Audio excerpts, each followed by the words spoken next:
more challenging than others? Basically, it varies from patient to patient. Sometimes the procedure is simple, and I found no findings, but there are the loops basically in the splenic flexure and the hepatic flexure.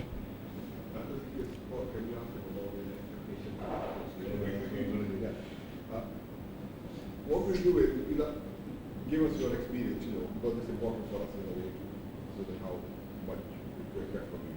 But also, what your expectations from the course is, what do you want, or what you are thinking that you would learn, or what in terms you come up with? How to avoid the loop formation, and how to cross a sharp bend, and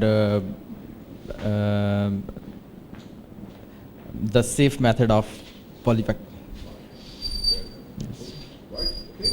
Your next colleague behind. So basically we have a very structured program, and in the 3 years we do approximately somewhere between 250 to 350 colonoscopies.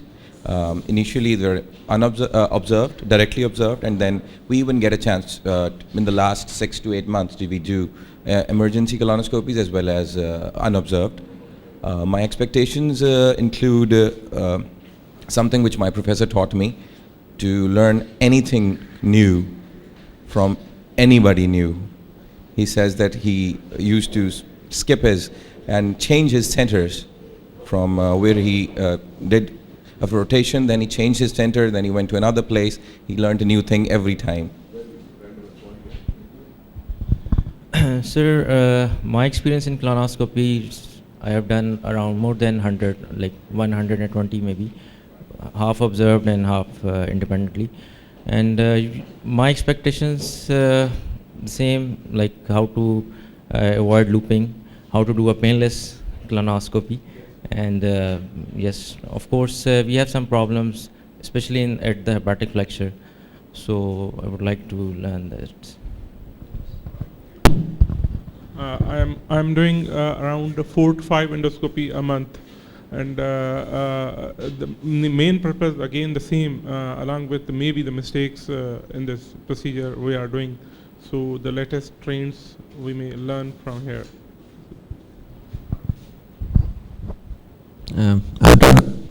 I've done about 20 to 30 colonoscopies, and like all beginners, main issue is the looping.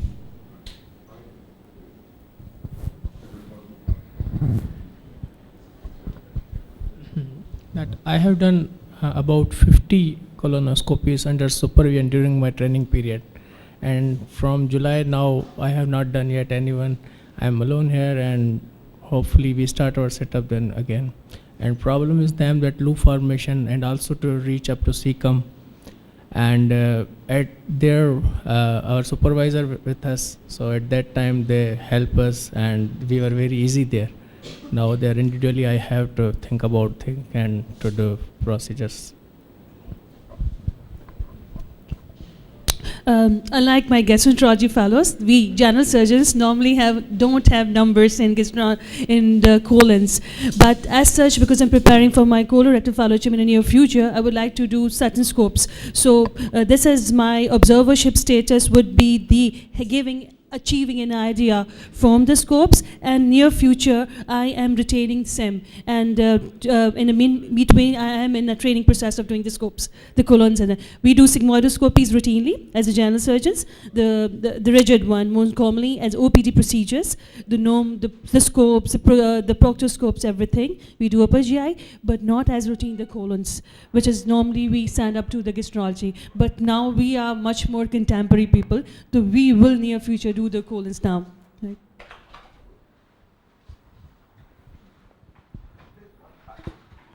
Having someone at the back to support, things never go wrong.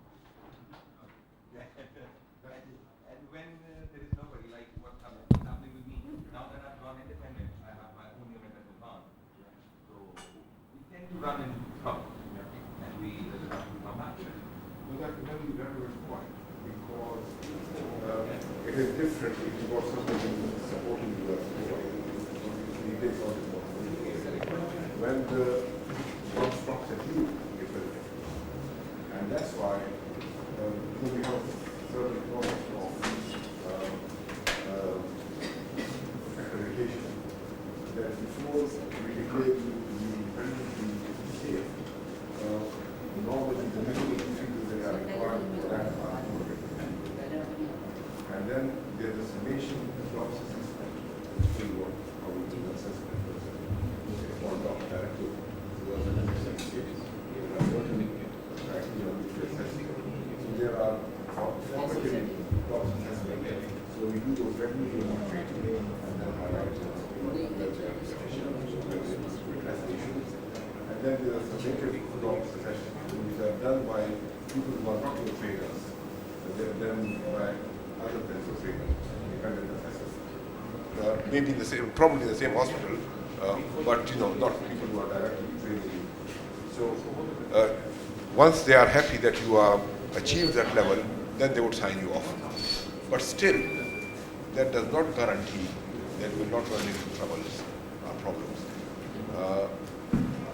I still continue to learn every day. New patient is a new challenge. So that is something which. But again, the main thing is that you should be safe to proceed. You should know your limits. That's the most important thing. That's what I request. Yes. We said we need some time. We have to take. Yes, exactly. Know your limits, because don't cross your limits. If you know your limits where to stop, then that's fine. Because it will take you should be 50. And I always tell, we always stress at the beginning of this course and throughout the course that this course is not going to make you a master of colonoscopy or ERCP. You run the ERCP course as well. Because I've had calls from people, head of departments asking me that, well, this young man has attended your course and he wants to be allowed to do it independently. And I tell them, in fact, I sent out a letter to Professor Anil Ghafoor, and in fact, he said that he's going to use that as a benchmark, because this is an entry course. It does not make, some of the people have started their own private practice or set up their own department after this course, which is wrong. We do not want, we just want you to start in your own department like what you've been through, the training center, and continue with that. So that's the whole purpose.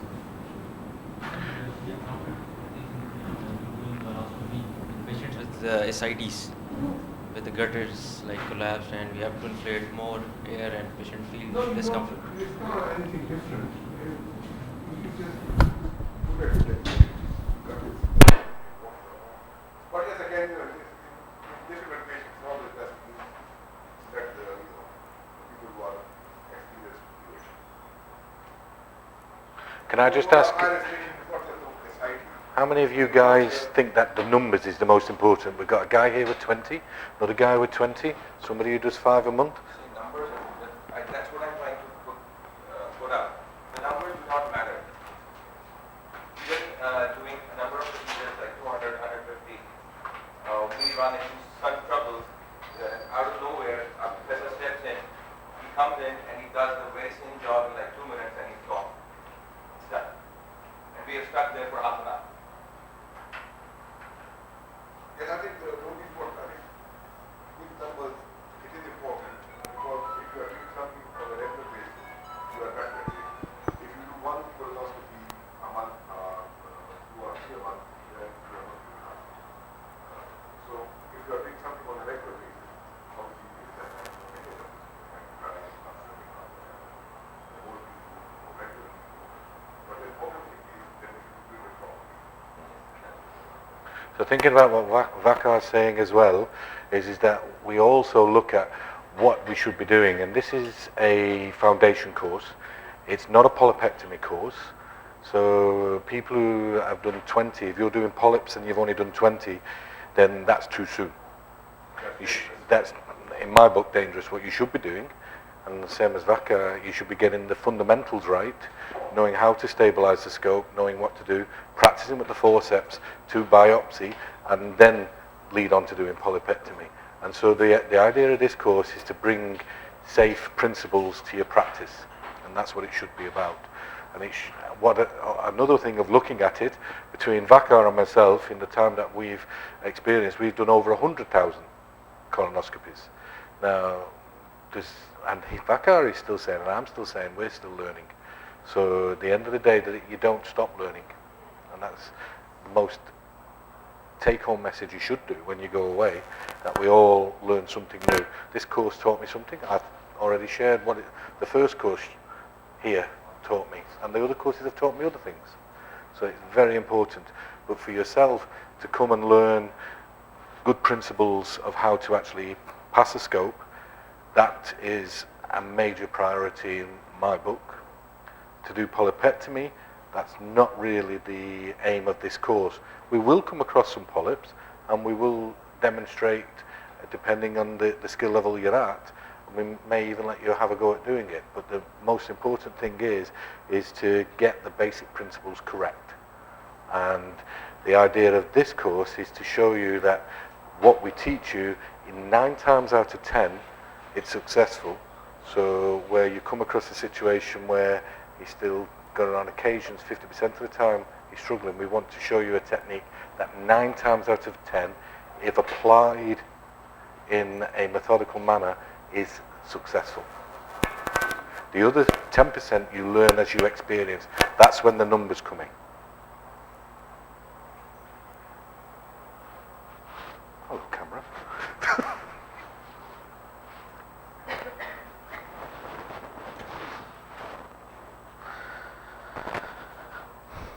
Now, does anybody need a restroom break, or are we okay to continue? Okay. Do you want to come round? Lubricant. Lovely, my friend. Just have a little look. That's grand. Now, these mannequins, they're the most lifelike of all mannequins. You'll probably not think that when you're looking at it. Currently, when this mannequin was first bought 3.5 years ago, they'll have paid £4,000 for it, £4,500. In the UK now, we can get them a little bit cheaper than what that is. So it's about 2,500, 2,700. The mannequin itself gives you a feeling of over-insufflation, under-insufflation, what you need to be doing, what you shouldn't be doing.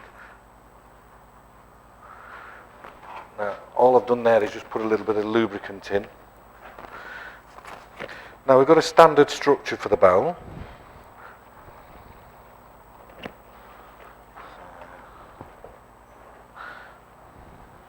So that was all added, was it, into the water? Was that in the water? The other one, yeah?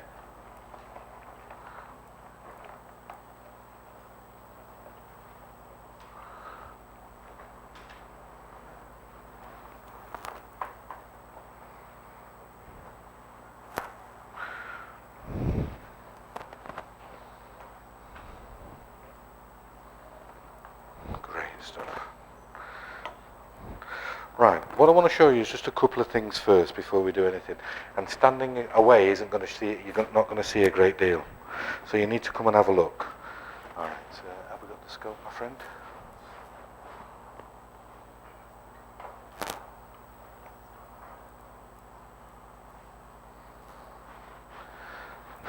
Just pop that in.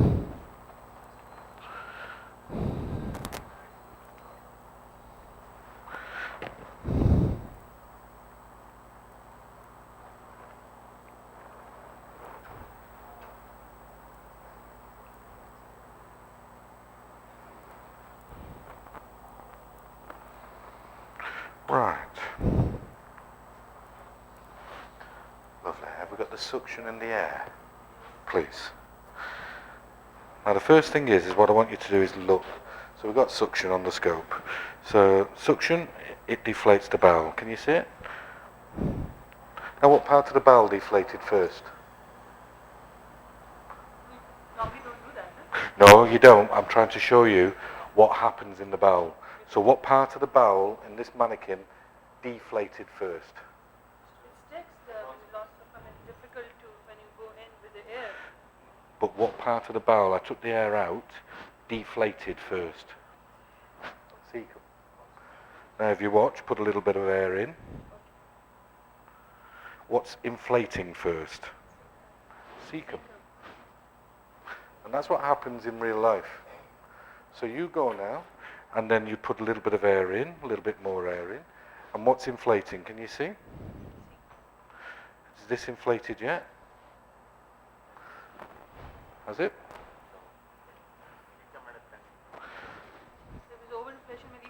So it can lead to cecal perforation. You jump well ahead. What I'm trying to show you is what happens as the cecum inflates. Now we've still not got this inflated. We would be here messing about.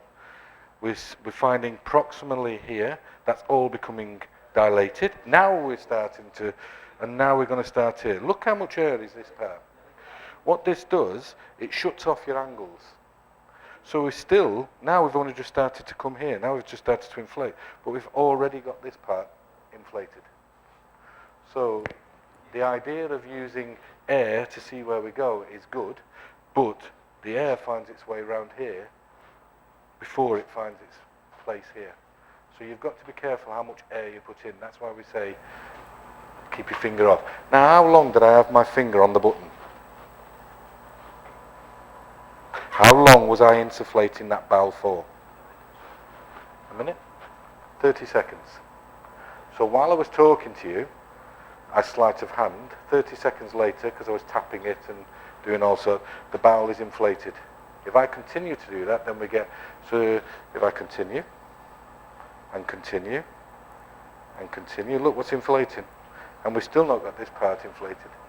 And I continue, and I continue. That's another 10 seconds.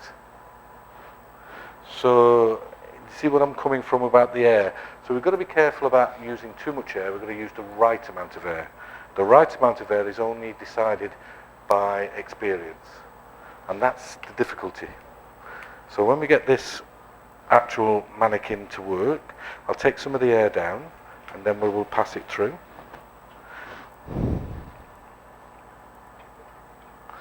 And the easiest way to do is just take it from there. So what techniques have you been shown for colonoscopy? I speak slightly different. I also say things slightly strange. So if I said to you the ramrod technique, what's the ramrod technique, do you think? Just run up and ram it in. Yeah, it'll go eventually. Yeah, it'll go. Don't worry about it. It's not your bowel. You know? Any other techniques?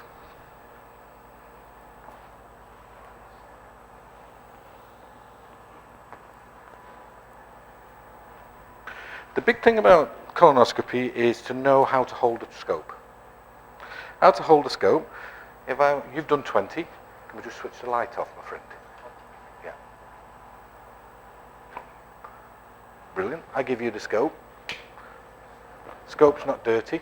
I've only put the glove on in a moment. You'll hold the scope. That's good. So what are the checks that you do when you pick the scope up? What should you check for with the scope before you start the procedure? Air and suction. Air and suction. Okay. Okay. Unlocked? Okay, that's great. You've locked them.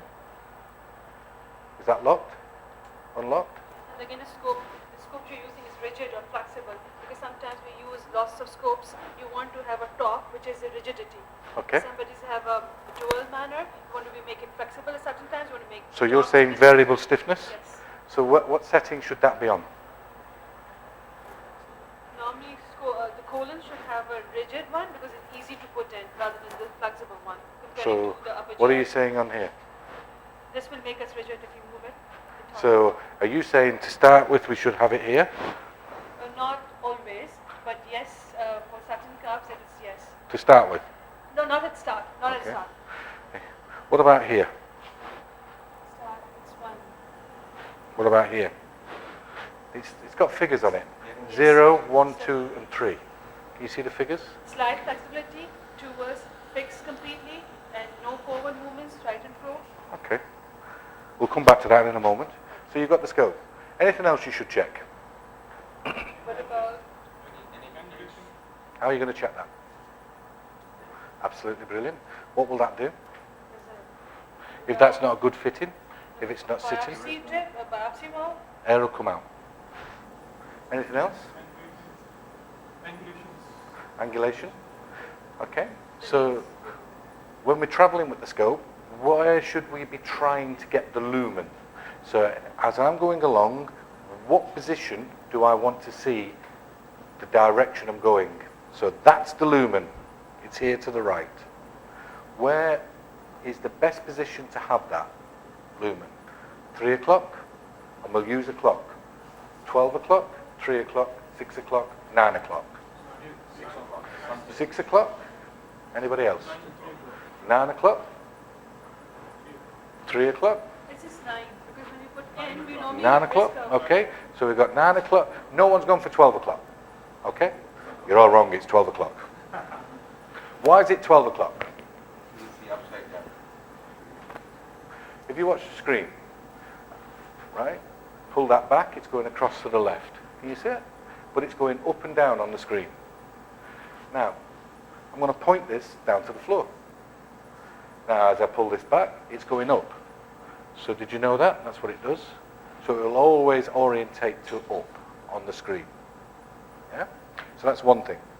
The reason why you want this orientated so that you've got angulated here is this. Watch the scope. As I pull the big wheel back, all the way back, the scope is old. But that's why you want it at 12 o'clock, because you get the maximum angulation. To increase that angulation, I can easily do that. Right? Now, some of you guys may use your fingers around here. I don't. You can do this. But you can actually then increase your angulation. Can you see it? And it also kicks off to one side slightly. But how this scope should work is that back here, and that's a normal scope. It will come to this position with the big wheel back. So that's 12 o'clock. So have a look. If we do 9 o'clock, that's the big wheel all. See that?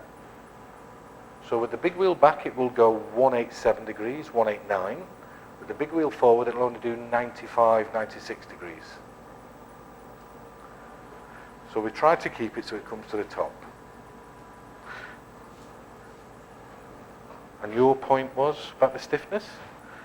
We get the stiffness on the scope. What part of the scope with the variable stiffness stiffens?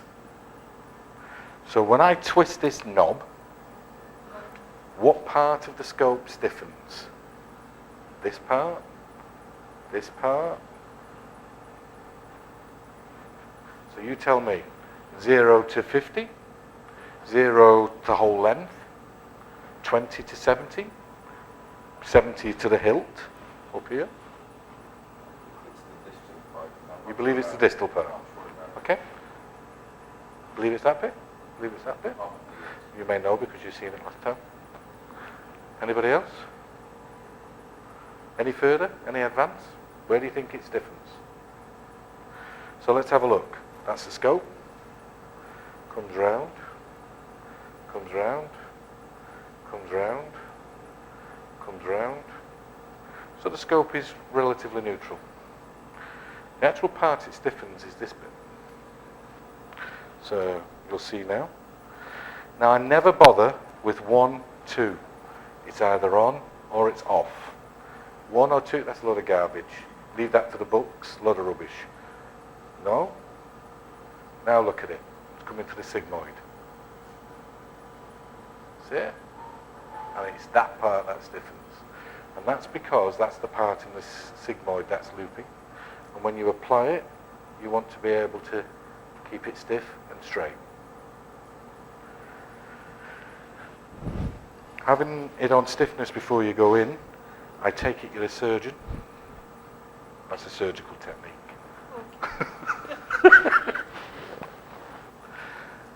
Scopes. If you lay them flat, the scope itself, we use a thing called torque steering. Do you torque steer? Torque steering. So torque steering is when you get the scope and you hold the scope and you go like this. I want now the scope, if you look at the monitor, to go to the right. So how do I make it go to the right? So I do clockwise torque. So that's, yeah. and I want it to go further, so go clockwise torque. So that's showed on the monitor. You want to go anti-clockwise torque, you will hold the scope here. So put as much anti-clockwise torque on that scope you can. So hold the scope, that's good. Anti. Keep going, keep going, keep going. As much, keep going, keep going, keep going, keep going, keep going. Ah, you let it go. Anybody want to beat him? Anybody want to improve on that? When a stiff like scope, how can you go for anti-clock? You need to be flexible when you go for anti-clock. Isn't it should be? Because it was hard to push. Push? Do we push? Right. There are certain terms I don't do. One is push because I advance. So you'll hear words that we use. Advance. Push implies that you're going to push through the lumen. Now, this is just for demonstration of the clockwise, anti-clockwise torque. All right? You started here. Everybody starts where it's comfortable. Start where it's uncomfortable. I know I've got to put anti-clockwise torque on. Start with your thumb at 3 o'clock. Bring the scope around. Where is it now? Easy. Same as anti-clock. Right. That is anti-clock. Now, I want to go clockwise torque. Start with your thumb at 6 because it's easier. Apply it. Where does it end up? I've even put an extra 90 on it for you. The movement of this hand towards this one makes This hand stays like this. It's not in the. You don't break the wrist. Watch the wrist. Thumb 3 o'clock. Watch the wrist. I bring the thumb round. See it? There. The other thing is, see what the apex is doing here. I'm allowing that to come under the scope. So if you watch, if I don't allow it to come under the scope, look how hard that is. Look how hard, but I can still do it. Because it's forcing itself into the bed. It's like a snowshoe. It's forcing itself into the bed. It doesn't want to allow you around. I want to do this. I want it to come round. So what I do, I bring the scope so I've got it relaxed. I allow the scope to come underneath. And I keep it back. I now want to go clockwise, and I do this. So it's back. Now, we've done that. Is there any other way of making the scope go clockwise or anti-clockwise? Any other way of making the scope go clockwise or anti-clockwise? Turn the wheels? Small wheels? So we can do that, yeah? Anything else? Change the whole body. Change the patient's position. So that patient going from left lateral to this supine, that puts 90 degrees of clockwise torque. She knows. You watch. You just put your hand there, put your finger there and thumb, just put that there. So that would be the anus, so we're just here. What she's saying is this, because she's seen it before. This, you see a lot of people do this. What's it doing to the tip? Not a lot. What it actually should be doing is this. So you turn your body, you can bring this underneath. Now what's it done to the scope? It went 360. Oh? You didn't watch the scope. I rotate. Watch the scope, not the tip. If I step in, now watch. How little it moves. Watch what it does as I step away. As I step away. And that's just stepping away. And as I step in, the scope wants to turn off. So as I step in, the scope will rotate. As I step back, the scope. So how your body position is determines the angle of the scope as well. The other thing, what's important, the direction you look will tell it which way to go. I want the scope to go right. I hold the scope like this. I want the scope to go right. Watch the screen. The scope will come right. I'm now looking right. I want the scope to go left. The scope goes left. Right? Left. Whichever way. So your body position, your foot position, shoulder, posture, all affect how the scope turns. Where you hold the scope, how you hold the scope. And where you hold the scope, how you hold the scope. Clockwise torque on the scope. going in the anus. I allow the scope to come off angle. I've taken off a little bit, if you watch the tip. I now bring the scope back on angle, so it's straight, and the tip goes a little bit more. Off, on, up, it relaxes, so you get this a lot. Down, the scope will actually do the same thing to me, away. So, point of intubation, you need to keep this straight. If we look at a scope is very floppy. So if this is the anus, and I'm going forward, if I allow my hand to drift forward, the tip goes back. If I pull my hand back, the tip goes forward. Hand up, the tip goes down, hand down. So I need to go in a straight line. If I rotate then, I can do this. But if I still rotate my hand forward, hand back, it changes the tip. Regardless that it's round here. Now I've got it round the barrel. If I allow my hand to go forward, it'll do something. If I allow my hand to come back, it increases the stiffness. So you're fighting yourself.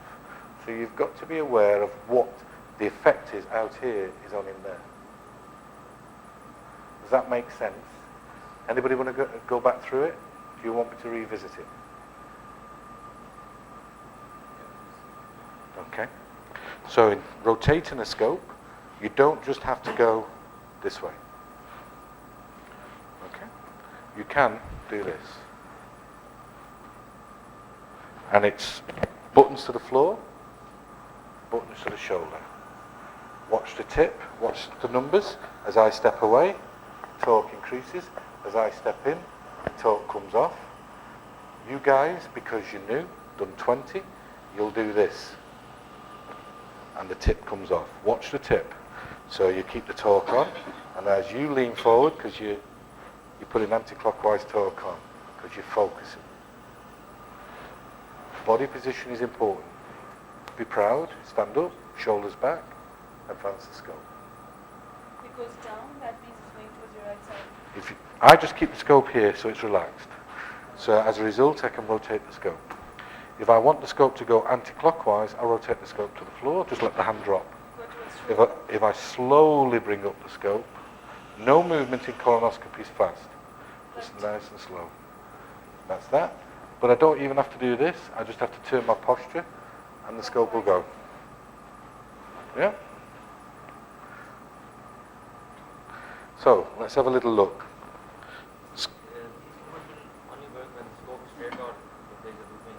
Oh no. I tell you, you hold the scope. You hold the scope. You just support the scope here like so. Just do this. Don't grip it. Don't grip it. You just loosely grip and you hold the tip. Now this is what you've got to be careful. See what the tip's doing. See what this is doing. When you're resolving a loop, this is what happens in the abdomen. But what I'm showing you is what happens in the tip. Don't move the hands. That stays still. That stays still. Okay? Is that tip moving?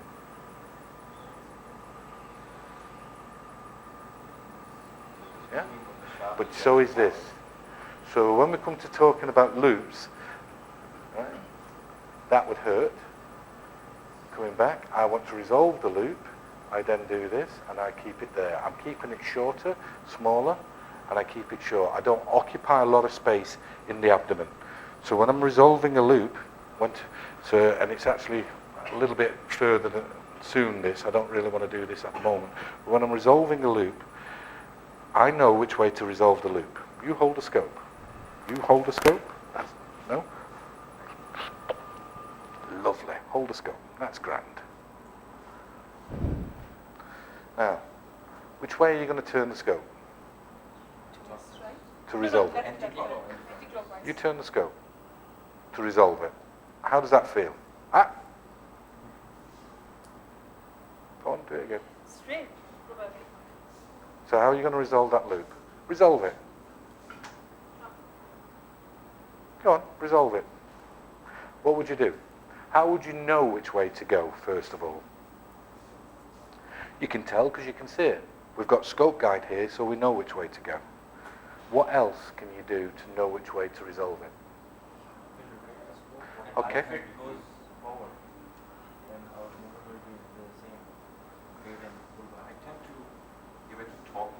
When I'm having more resistance, I go to the other side. Absolutely. So go clockwise. Clockwise. How does that feel? Stiff? Stop. Slowly go anti-clockwise. How does that feel? Easy? Okay. Now does it feel stiffer? It's a very fine adjustment. How does it feel now? Stiffer? Come back onto there. Slowly apply the anti-clockwise. Slowly apply it. That's clockwise. Slowly. How does that feel? Easy? What's it feel like now? Stiffer? Is it? Now, rotate it again. How does that feel? Stiffer or easy? Now it's stiff. Now, if that was in the abdomen, try it again. Now I'm the patient, okay? So apply it. Slowly apply the torque to release it. Slowly apply the torque to release it. I'm the patient. I'm the patient. I'm the... Oh! Wow! What are you going to do, Doc?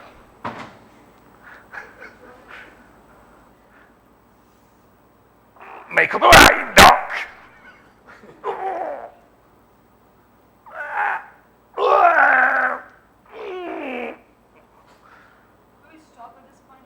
Why?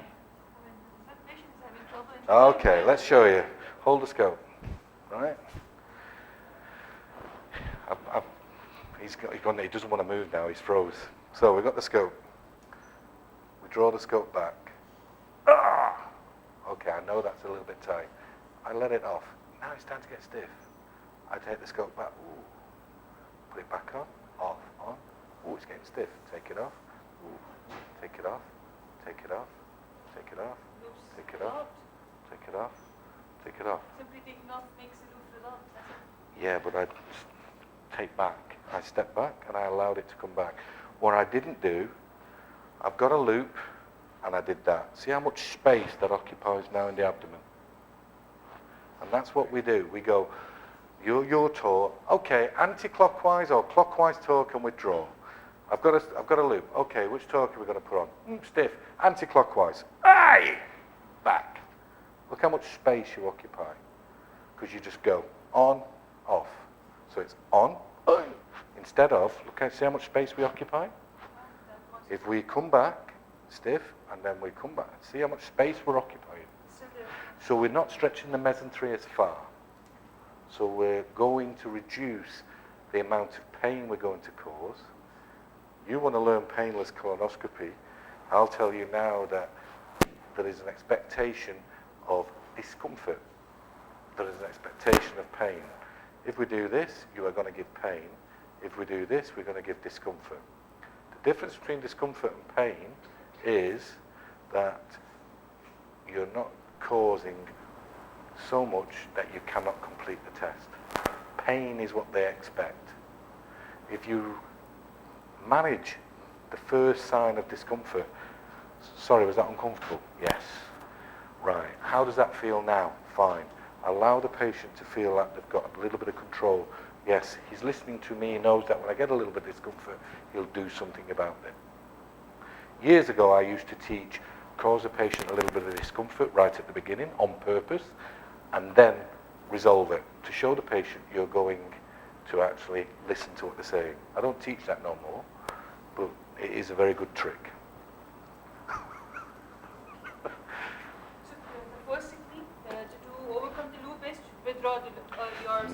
No. You do both at the same time. Or at the same time. Yeah. Withdraw and the Slowly. Yeah. Slowly. What about changing the position of a patient? Change of the position, that helps a little bit later on, but I don't really want to talk about loops too much, but what I want you to do is hold this, okay? Now, do not pull your arm back. I want you to step back. So I want you to resolve the loop by you stepping back rather than pulling back. Okay? So slowly resolve the loop. Slowly resolve the loop. So which torque you're going to apply, and you've got to take your arms with you. Take your arms with you. Resolve the loop. Resolve it. Resolve it. That's it. Keep going. Ooh. That's it. Keep going. Keep going. Keep going. Keep going. Keep going. How far has he walked away? So, how often when we're reducing loops do we, in our own mind, take this far back of the scope? No. So that's why we reapply the loop. So the most important thing to do is understand how much we have to take out before we can actually say to ourselves, I've resolved the loop. What happens with the tip as it resolves, the tip comes back and it goes, as it comes back, the scope stiffens. As it comes back, the scope stiffens. And just as the apex comes out, watch the tip. The scope will go forward, then come back. And it's a very subtle movement. It just does that movement. That's when you know it's coming out. You come back another centimetre. Keep the torque on. If you don't keep that torque on, you let it go, the scope will re-loop. If you keep the torque on, the scope won't re-loop. Hold the scope. Just let it slide in your hand. Right? So, if I don't keep the torque on, the scope will re-loop. See it? If I keep the torque on, you can't stop it. It wants to go forward. Yeah? Keep off, you can't stop it. Hold the scope. So, if I want to, it won't go forward. Keep the torque on, you can't stop it. How many times do you do this? Let the scope go, and then you do this. It's not working. Oh, okay, let's do this again. Let's get it back. Okay. Okay. Oh, let's go forward. How many times? So what it is keep the torque on, scope will go forward. Let go of the torque, you lose it. So he comes in, he doesn't know he's doing this. He just does it. And he won't tell you what he's doing. He's not feeling that. He's not feeling it. It's muscle memory that's working. We don't need the suction method, we just need the light. Well, it is. So we've got the scope, we've got it in the nice position. We've got the scope so it's neutral. Thumb on the D. Wheels are neutral. Suction's working. I know we don't need it. Blow is working, so we've got air, we've got suction. That is connected. This is on neutral. We can start the scope. Is there anything else we need to check? Both camera is working. Camera? The both Yeah. light source. Well, I can tell the light source is there and it's definitely working. White balance, because we need that. Because why do we need white balance? To give a good contrast of the colors. Why do we need that's speaking as a camera person. Why does the machine need to know what white is? White from the reds. You're close. Or the whites from the not so whites. We need the baseline. What it does, it picks up the three primary colours, red, Primary colors. yeah, three primary colours. It then measures against what's being reflected the percentage of light that comes back, and that gives you a perception of colour. It doesn't give you true colour. The only time it gives you true colour is when you use an optical scope. That's true colour. I think Fuji does white. They do Vice, yeah, and they do white light, and their electronic system is the closest. But their scopes is, no, they're all Xenon lights. They're all Xenon. You should be able to, when you actually set this, so you've got it on, so you transilluminate. So this is on transillumination, don't look at it. But if you were on the moon and it was a clear, you should be able to see this on transillumination. Okay. Couple of things, couple of bugbears. One, how do you know you're in the cecum? Oh, I'm glad he said that. The shape? Okay. So try radiate that, yeah? Okay, T-wave. Appendix. Okay, anything else? Allele circle valve. On the course we'll try and say to you the only way you know is that when you're in the IC valve. Appendix helps you. Try radiate fold. That's okay, but sometimes you can mistake that for the hepatic flexure. Never, ever transilluminate. We do it a lot of times. Okay. Never. We'll also show you about palpation. Okay? Because palpation, you can palpate here. I can palpate your thigh and I can make the scope move. We'll show you. So, and it makes you think of it completely different. So, scope. let's have a play. Scope goes in, right? First of all, we always teach you to do a PR. The purposes of the PR?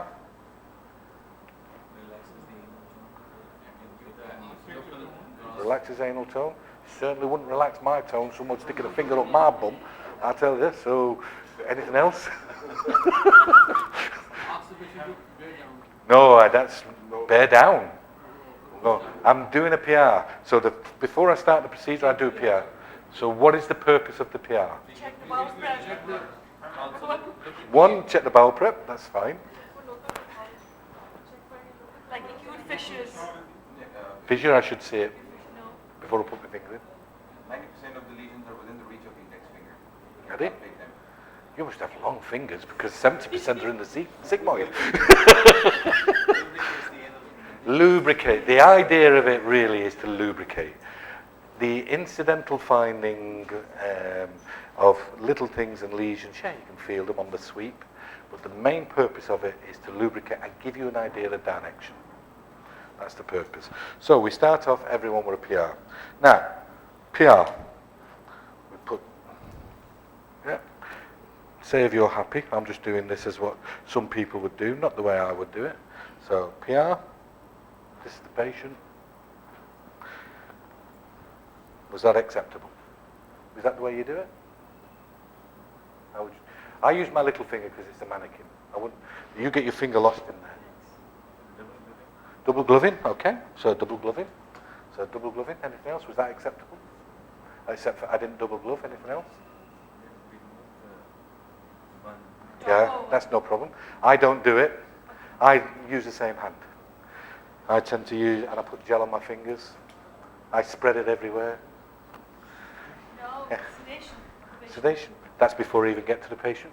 But what is, did I PR that patient? Anything else I need to do? Ask the patient.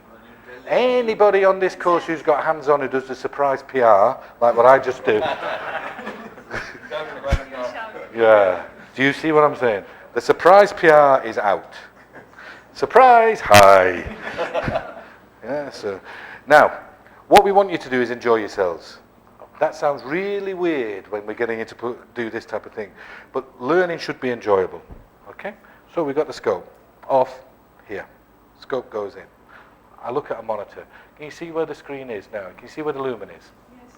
As far away as 12 o'clock. 12 o'clock. So how am I going to, what's the optimal position for that? I can stay there, Akram. That's no problem. What's the optimal position? It has to be central. The human has to be central. Okay, so how am I going to make that central? I advance the scope, see? And let the scope go. Anything else? Then you can make it to the anti-clockwise. I want it to go so anti-clockwise or clockwise? It's at 6 o'clock. I can go either way. Which way would you go? You go clock, okay. What way would you go? Clock. Okay. And that was the roundabout approach, not doing that. Yeah. Keeping the lumen on the sunset position of the 6 o'clock. So you would go 6 o'clock. Okay. Anybody else? He'd steer with the wheels, he's saying to me. How are you going to get it at 12 o'clock? Which way? Clockwise or anti-clockwise? Clockwise? Clockwise? Clockwise? Clockwise? Any advance on clock? Okay. Yourself, if you want to go forward and do the big wheel, that's fine. I tend to come back and I tend to go anti-clockwise. The reason being is this: as the scope goes forward here, and then I let the scope relax, and then I come back with the scope, it's straight. And now if you look here, you'll see that the scope will be pointing in a straight line. And that's the reason why. So if you actually think about how the sigmoid is, I did it quick. The reason being is that the scope comes this way, and as I allow it to come that way, it brings the rectosigmoid forward. Draw back and it straightens. If you go clockwise, you encourage the angle. Okay? That is my opinion. A lot of us will teach you to go there. So now we go forward. Now we come back. Draw the scope, bring it back. Advance, stop. Draw the scope, bring it back. If you notice, I see the lumen, but I don't go for the finish line straight away. Where's the lumen? How do we know? Okay, so which torque am I going to apply? Oh, it's 4 o'clock, so if I go clockwise, it will come round. Clockwise, clockwise, clockwise. Anti-clock this time. At 4 o'clock. It's 4 o'clock. Hold your hand this way. I've got the scope now here, and it's at 4 o'clock where my thumb is. Clockwise? Anti-clock. Anti-clock, 4 o'clock. The 4 o'clock is there, the anti-clock, so you move it to the center. Or if you move it clockwise, Clockwise, it's easier. okay. Clockwise, it's easier. 4 and it's clockwise. It's easier. Yeah, it's easier. It's easier.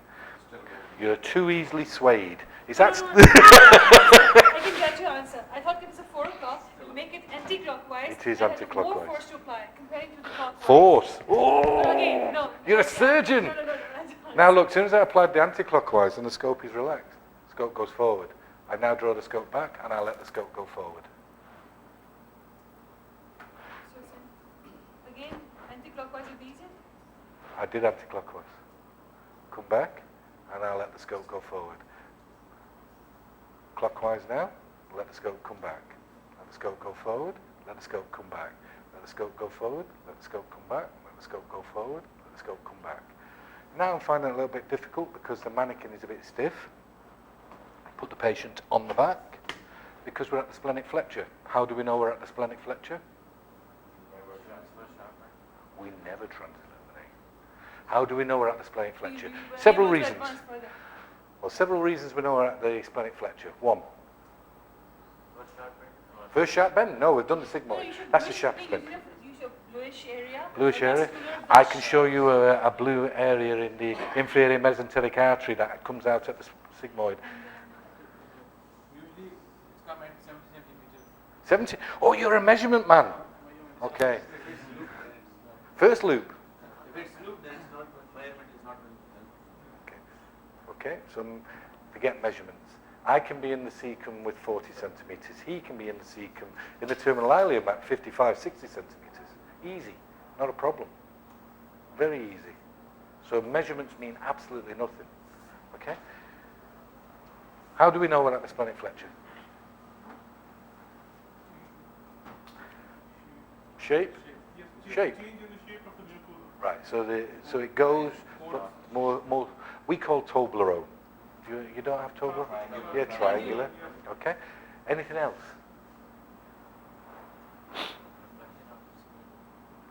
Could be. Anything else?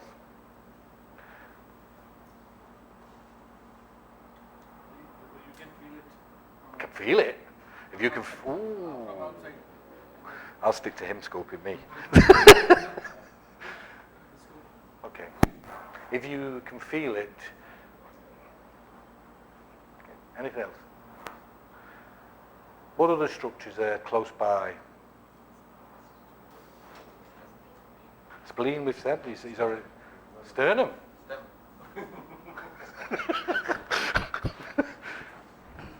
Anything else? What does the spleen sit above? That's in between that and the colon. What does the diaphragm do? So what could happen? In time with? So, change in shape. You see this wave movement in link, suggestive of, not definitive. That's how I always say. So now we're there. What I tend to do is, if we're actually going to think about it, you can change position, put the patient on the back. Not that way, but put the patient on the back. And we'll have a look. Oh, look, where the scope is. And it's only because I know roughly where the scope is that's where that is. Okay? So we know where it is. Patient's gone on the back. What do we do now? What is the first thing now the patient has moved we do?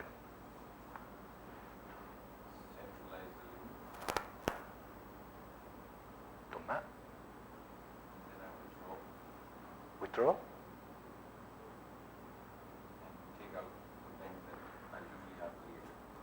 What bend? So we've got no loop, we've got no bend. What do we do? Okay. Advance. Advance. You know where this is going. Advance. Advance. Suction. Yeah. I've switched the suction off on the machine. So that proves you that we don't need it. We've not put any air in yet. I'm not deflated. Okay. Anything else? Advance. Make it stiff. Are you a surgeon? Advance, but again, to move your hands towards the leg. That makes the loop to advance. I guess. Right. Keep the scope central. Here. Draw back. If you watch the fold at the bottom, draw back. Then go forward. Once you've moved the patient, the bowel has gone from a toned position, it's stretched. Put the patient on the back and allow the bowel to relax naturally in the abdomen. If you continue to press on, there is no point in putting the patient on the back. You just draw it back, let the bowel relax, and wait a moment. Then you can advance. And if you notice, by drawing back, it's gone mid-transverse. Yeah? So principally, it's draw back, then go forward. If you've noticed what we've taught you so far, what we've shown you so far is that we go forward, we come back, we go forward, we come back, we go forward, we come back. We're now mid-transverse. If I put the scope down, it's gone left. If I bring the scope up, it's gone right. If I put the tip forward. Have I touched the little wheel yet? No. The use and overuse of the little wheel in a straightforward colon can encourage problems. When I come across diverticular, you don't have much diverticular in this country, but when you come across diverticular, I abandon this method. I go to little wheel because I just want the fine movements of the tip.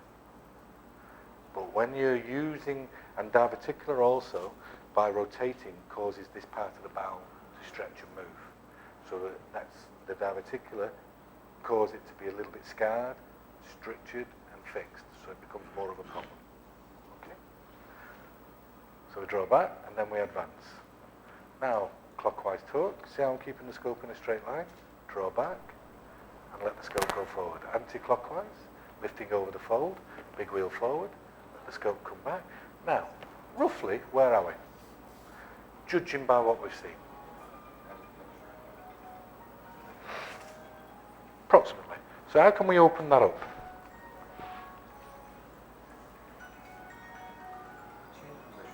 What position? Patient is mostly left lateral when you do it. Maybe to the right leg?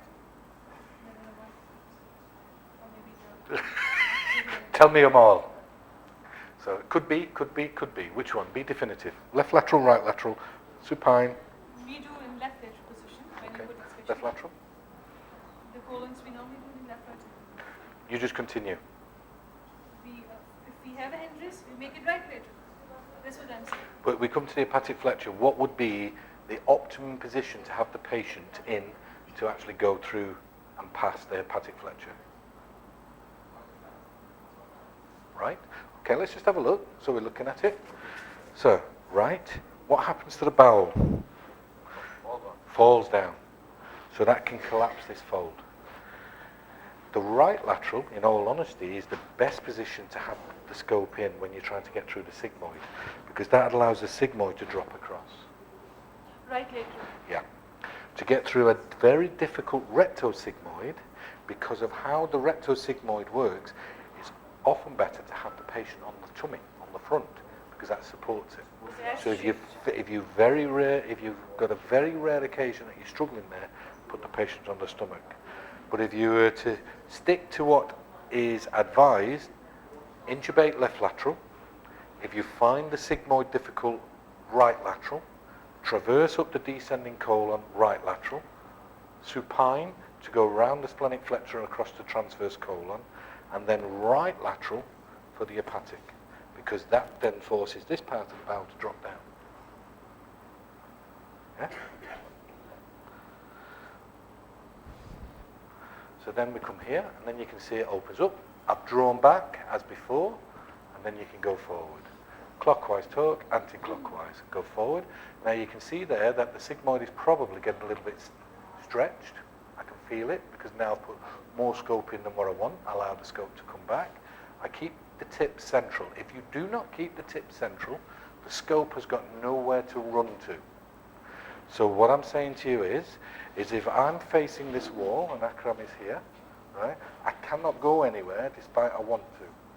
However, if I turn this way, I've got my escape route for when the stiffness comes into the scope, when I apply the torque, so it can go where it's meant to go.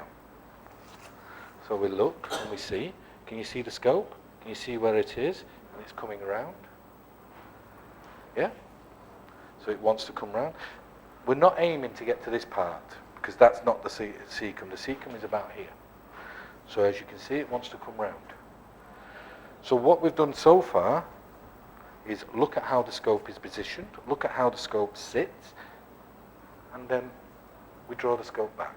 Let it come back and let it go forward. You can see now that it's causing pain. That's the mannequin itself, because it's not lubricated very well.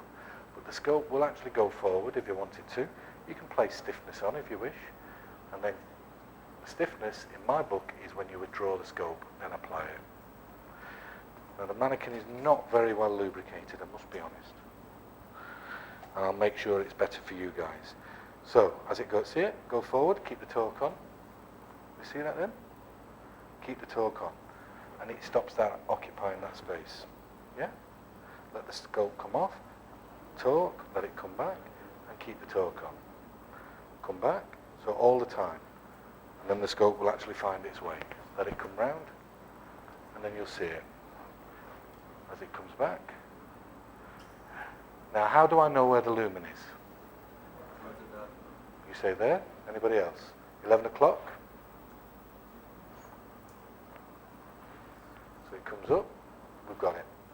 And that's roughly where the cecum is. And at one point have we actually overstretched the bowel. Okay? Any questions about what we've done? Is that slightly different how you would actually do it? A lot different. What I'm going to say is those guys who are hands-on, who wants to be first, everyone's going to be looking at you. Do you want to have a go? Come on then, my friend, let's make sure. I didn't have any lubricant on the scope. I'll put you plenty of lubricant on. You guys with being observers will get a go at the mannequin, but it'll be later on. Okay. So don't worry, it will happen. And then what we do after today, we actually adjust the difficulty level of the mannequin as well. At the moment, it is set on a very straightforward setting. So one question for the start. We know to cover the splenic flagellum, the hepatic flagellum, but still the problem lies in the retrosigmoid area. This is again a difficult area to overcome. So over there, because the patient is on the left lateral position, we stand on the bar. So when we advance the scope, we ask the patient again to lie down when we reach the retrosigmoid region at the prone position or supine, so we can overcome that angle, and then we... If the patient's in the supine for the retrosigmoid, it actually increases your difficulty. If the patient is laid on their stomach, if you're finding it very difficult through a retrosigmoid, that's the easiest. When you think of it from a surgical perspective, have a think about how it actually sits. And if you lay on the front, what will it do? It drops forward. And that's why we say that. Just to get through the retrosigmoid, that's a difficult area. What I'm saying to you is that the retrosigmoid, unless there's something tethering it, such as a lesion, and one thing that can tether it is there is a lesion in the cecum that can actually attach itself to the retrosigmoid. If the person's had a perforated appendix, that again can cause a lot of scarring in the pelvis, and that again can tell you. Often I'll put a scope in and I'll know whether the person's got a cecal lesion or not, just by how it feels in the sigmoid. You can feel it. To go around the sigmoid, the optimal position is to put the person in the right lateral. If you can negotiate it for ease and time, expediency, it's easy to keep them in the left lateral. But once you get to the splenic flexure, it's best to put them on the back for two reasons. One, it opens it up, but two, and most importantly, what do you think it is?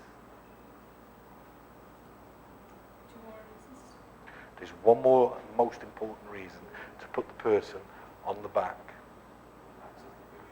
One, it relaxes the patient, but two, the air. Air will come to the top. And so air then forces it down, so when they're left lateral, it allows the air to dissipate across. So they will cross the... So it's easier to go across. And that's what it does. Away you go, my friend. Oh, sorry. So we start off. Yeah. Ah, you! Surprise attack. Oh, that was a break. Hello, Mr. Mannequin. Have a look on your bottom end. So, if you allow, please. So, we just give that gently. You it lubricate. I hope the scope is checked and it is. We assume that the scope's checked for all of it. I'm not going to put you through doing that every time, otherwise it's a bit daft. Reading the scope, choose the normal position. Then slip. Now, how much gel did I put on? Did I actually use one of these? It's only a question. Yeah, but I don't use any of these. Vakar does. I don't. So you'll see two tests where people do. You guys may want to. I was just wiping the extra off. I would Extra off? prefer the Think of your bottom. Okay, then let's put some more. It's because of the mannequin, my friend. That's why I put it up. It does drag. Pretty straightforward around here. I would rather simply still slipping in. Okay, not a problem. Wipe it gently off so that it does not further. Too much lubricant would be difficult to handle because it Slips always slips on down. the glove. You put too much lubricant. You can make the scope turn. Yeah. So you don't need to worry about the lubricant. The lubricant itself, if I scope, you'll see that I put low, he'll tell you, I put more gel please, more gel please. I probably ask for gel 5-6 times, more gel please. If it's not too uncomfortable in the hand, we do. Yeah. I'm not trying to convert you, but I just say to you that I use a lot, Vakar use is minimal. It's important to use what you think is necessary. Tell me what you're doing, my friend. So what we want you to do on this course is to turn around and tell us what you're doing. Now, my very good friend, Saad, has just walked in.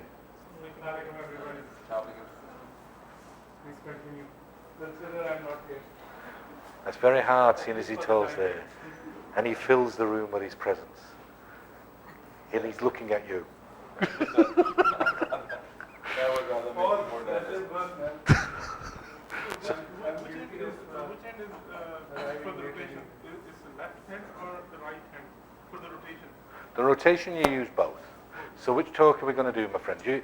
You said at this point you would do big wheel forward. That's what you said, because you... Okay. Take it on. And then I want you to go scope the way you would do. anti-clockwise. That's fine. I go a bit over Okay. here. Now look at the tip of the scope. This is the tip of the scope. So if I've got the tip and it wants to go down, and I go anti-clockwise with the tip down, which way is this tip going to go? Anti-clockwise. It goes clockwise. If I go tip up and I go anti-clockwise, which way is the tip going to go now? It's going to go to the left. So it's something to bear in mind. So when somebody says to me, I don't know which way to go, I'll just say put a clockwise on, anti-clockwise tells me what you've got on the scope, then I can tell you what to take off and away you go. Then I don't just have on to the stand. brim, Yeah, just clockwise, bit brilliant. Anti-clockwise side, and then I advance further. Okay. A bit clockwise movement, some anti-clockwise, jiggling it around. No jiggle. Do not do that. Do not jiggle. Jiggle, why do we need to jiggle? Just freeze the scope from this lumen, from the sides. So you're this type of Do man? it just like this. Absolute garbage, man. It works. What? Does not work. It makes you feel better. Oh, exactly. Doesn't make him feel any better. Then I go on the bit clockwise, Brilliant. Keep your shoulders straight and up. then I advance. Right. What time are you going to draw the scope back? I think I am going to do it. Put your knuckles like that. slightly further forward. Slightly further forward. That's good. Now a bit more torque. Excellent. How does that feel now you put your hands slightly forward? It's easier. So the Pointing thing, around my shoulder. yeah, shoulder, yeah. Bring your hip round. That's it. Now, turn and face the screen. Draw the scope back 2 Now I centimeters. have to Draw the scope back. just pull it back, Yeah, keeping it centered. great. Watch the lumen. That's Where it. are you drawing it? Ask him. He's done it. He just did it. So just ask him, why did you draw back? I was feeling that I'm creating a loop, so I have to what is the feeling of creating a loop? The scope starts to go the other way around. What else does it do? What's the first thing? That's what I feel. You've answered the question yourself. So he was advancing. It's the resistance that I feel. Sometimes I feel it on the shaft. Yeah. That's the exact time that when I get cautious. And when the movement reverses, that means I'm panicking. What happens normally when you're advancing the scope? A little bit. What's happening? If we advance the scope comes, the view comes back. So you're not actually, you lose the one-to-one. If you lose the one-to-one, you advance in the scope. It's obviously not going to move. Hold it back a bit. That tells you you're going And I kept the torque on it, and then I advance. Excellent. So what are you going to do now? I'm sorry, didn't you make you jump? Sorry? No, not yet. I watched it. Excellent. So where do you think you are? I think I should be in the. I'm approaching the. There is this head of me. You told me descending at the moment. Should we transilluminate at this point? No transillumination. So where do we think we are? I'm done with my transillumination. Transillumination days are over. So what are we going to do at this point? I am going to advance till the last possible moment. Oh, Doc. It's getting a bit stretchy, Doc. Then I move. Now what are you going to do, Doc? No, jiggling just got died too.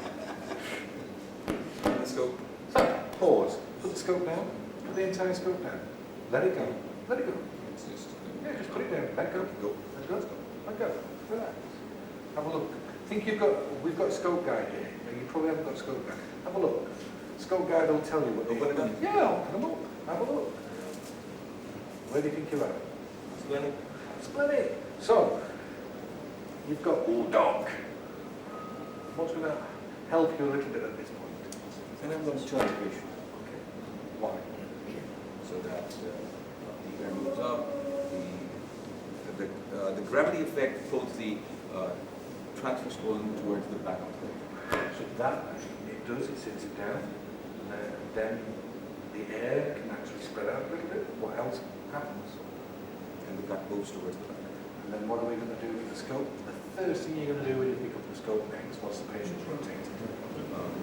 No, the drug. Oh, here you go. So we shift the patient. This is a very good opportunity to play your concepts. This is about concepts. Look, before you pick the scope up, look what the tip's done. Just came into place. Came into place. Now, what I want you to do is think, true story. Right? I had a chap who wasn't listening 3 weeks ago. Not in Pakistan, in England. There's a lot of people who don't listen in England. Anyway, this chap, I said, what's happening? He says, I can't find the lumen. I says, okay. So, why can't you find the lumen? He says, I don't know. I said, well, what is going to help you find the lumen? He says, well, I keep doing this and I keep doing that and I still can't find the lumen. I said, put the scope down. Put the scope down. He put the scope down and that happened. So what's causing the problem? He says, I don't know. You! So the story often, the operator. So the big thing is when you're having difficulty or when something comes across, what should you do? Put the scope down. Put the scope down, not necessarily leave it go, but stop, pause, think, let it relax. If you let the scope relax, the patient relaxes. Look at that bowel now. Now you've relaxed. See it? It's relaxed. So the most important thing is, if it's relaxed, no tension on the mesentery, not stretching any of those receptors, things more comfortable. Away you go. And now you understand why the low sedation. If you have these concepts, your patients will not be screaming, which is what a lot of you must have seen. Colonoscopies are very painful procedure. Yeah? That's because these simple principles are not followed. Follow these simple principles, make them a habit, it will just flow. And you will not have your patients screaming and you will not require metazolam, whatever, 10 milligrams and 10 milligrams. So that's, these little things, stop, think, what you're going to do, the algorithm, you need to just go back. Mostly rushing. When you're rushed, when you push for time, you've got 6 more to do, 5 more to do, you've got this much time, somebody is there, you've got to go somewhere. You think you can go through very quickly because you're rushing. You don't. You actually mess it up. So I think that's a very good point.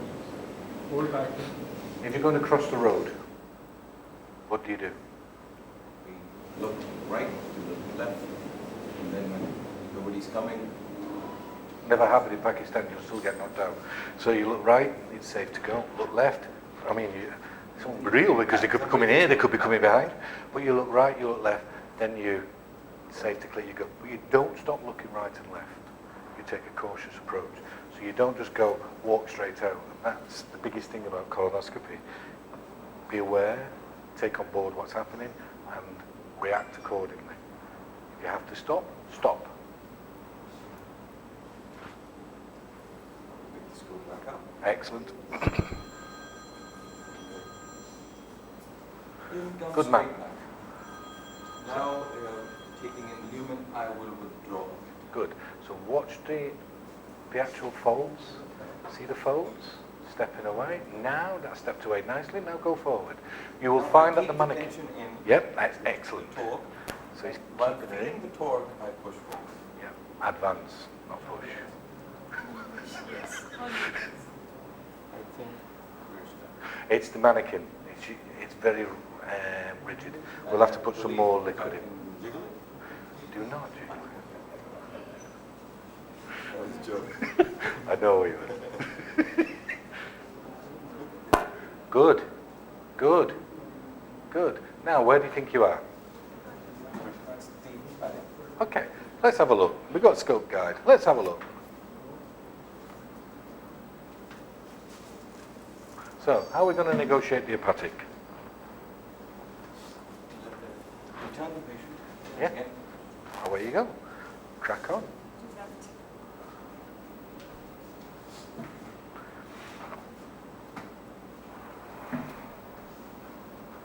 Good man. Up. And a bit. We're going to withdraw again. Excellent. Keep the torque on. Yeah. And then let's hope it goes. Never hope. Do you base your medical practice on hope? It's a bit different on the mannequin because it's opening up on itself. Yes, it is. Good man. All I have to do is just keep it in the center. It keeps going in. That's good. And advance. And advance. Last time what we And face is advance. that when you inflate with the air, you need to wait for a while I until have the not new even will touched open up. the air button. You don't I need did to. not need to. You don't need to. Now, stop. Have a look. Where do you think you are? I think we should be in the descending. Oh, ascending. Oh, So we're here. Ascending them. Where we actually associate as being the cecum. What we should do really is pop this up so that we can say that that's where we are. Okay. Because the reason for the length of it is that when we actually do the other pieces where we teach you all loop resolution within the mannequin, and that's the cecum.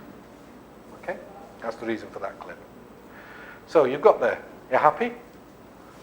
What is the most important part of colonoscopy? The withdrawal. Okay. Time spent on withdrawal. Okay. What's the amount of time you should spend on withdrawal? More than 6 minutes. More than 6 minutes. Why? Twice you your invasion time to retrieve the cecum. It should be double than your withdrawal time.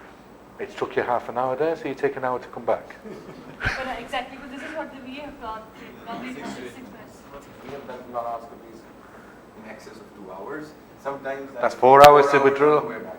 4 hours on the way back? In toto, okay. In toto, right? But not this. the 6 invasion hours? times. Oh, wow. Well, no. Yeah. So they're working out that they say 6 minutes gives you the optimum time to actually do the withdrawal. What is the best position to have the patient in on withdrawal? Position. Position? Must Left be, lateral, did you no, say? Yeah, fine. Left Supine, lateral. why? Because the air is more up, it's easy to cover We go the the other cuffs. way around. Just the way we came in. We go the other So way you around. do the opposite? Sometimes. Anybody else? Right, let's have a work this out. Left lateral. Supine. I'm going to ask you all why in a moment. Left lateral. So both left hand spine, according to Both. the position of the Not normally do that, but we can. What we usually, I usually withdraw on I usually, when I am successful in intubating the cecum, I am usually in the left lateral position the patient is, and then just... Because the withdrawal is not a problem at all, because it doesn't matter. It is not... Even in a left lateral, you can do it in a better way. Left lateral.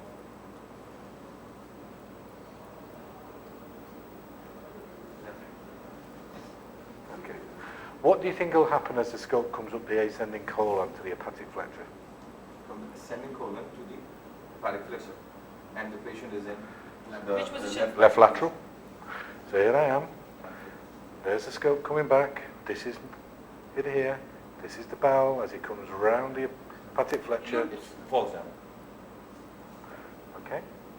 I have him on the right lateral. Scope is here as he comes back up, and then the bowel here. You can hardly see it because it's all collapsed It's all down. on the scope. If you're on supine position, you come round, you come back. Is anything going to drop off? Stays. So what is actually advised is to put the person in the supine position. The only time to return the patient is when you're coming up to the splenic flexure, then you put them back into the left lateral because it stabilizes the scope because it sits like so. To put them in the supine, you're taking the scope around, up to the splenic, and then you put them back into the left lateral to come back. That's what's advised. So if we think about what's advised, let's put the patient on the back just for a second, just to see how it goes.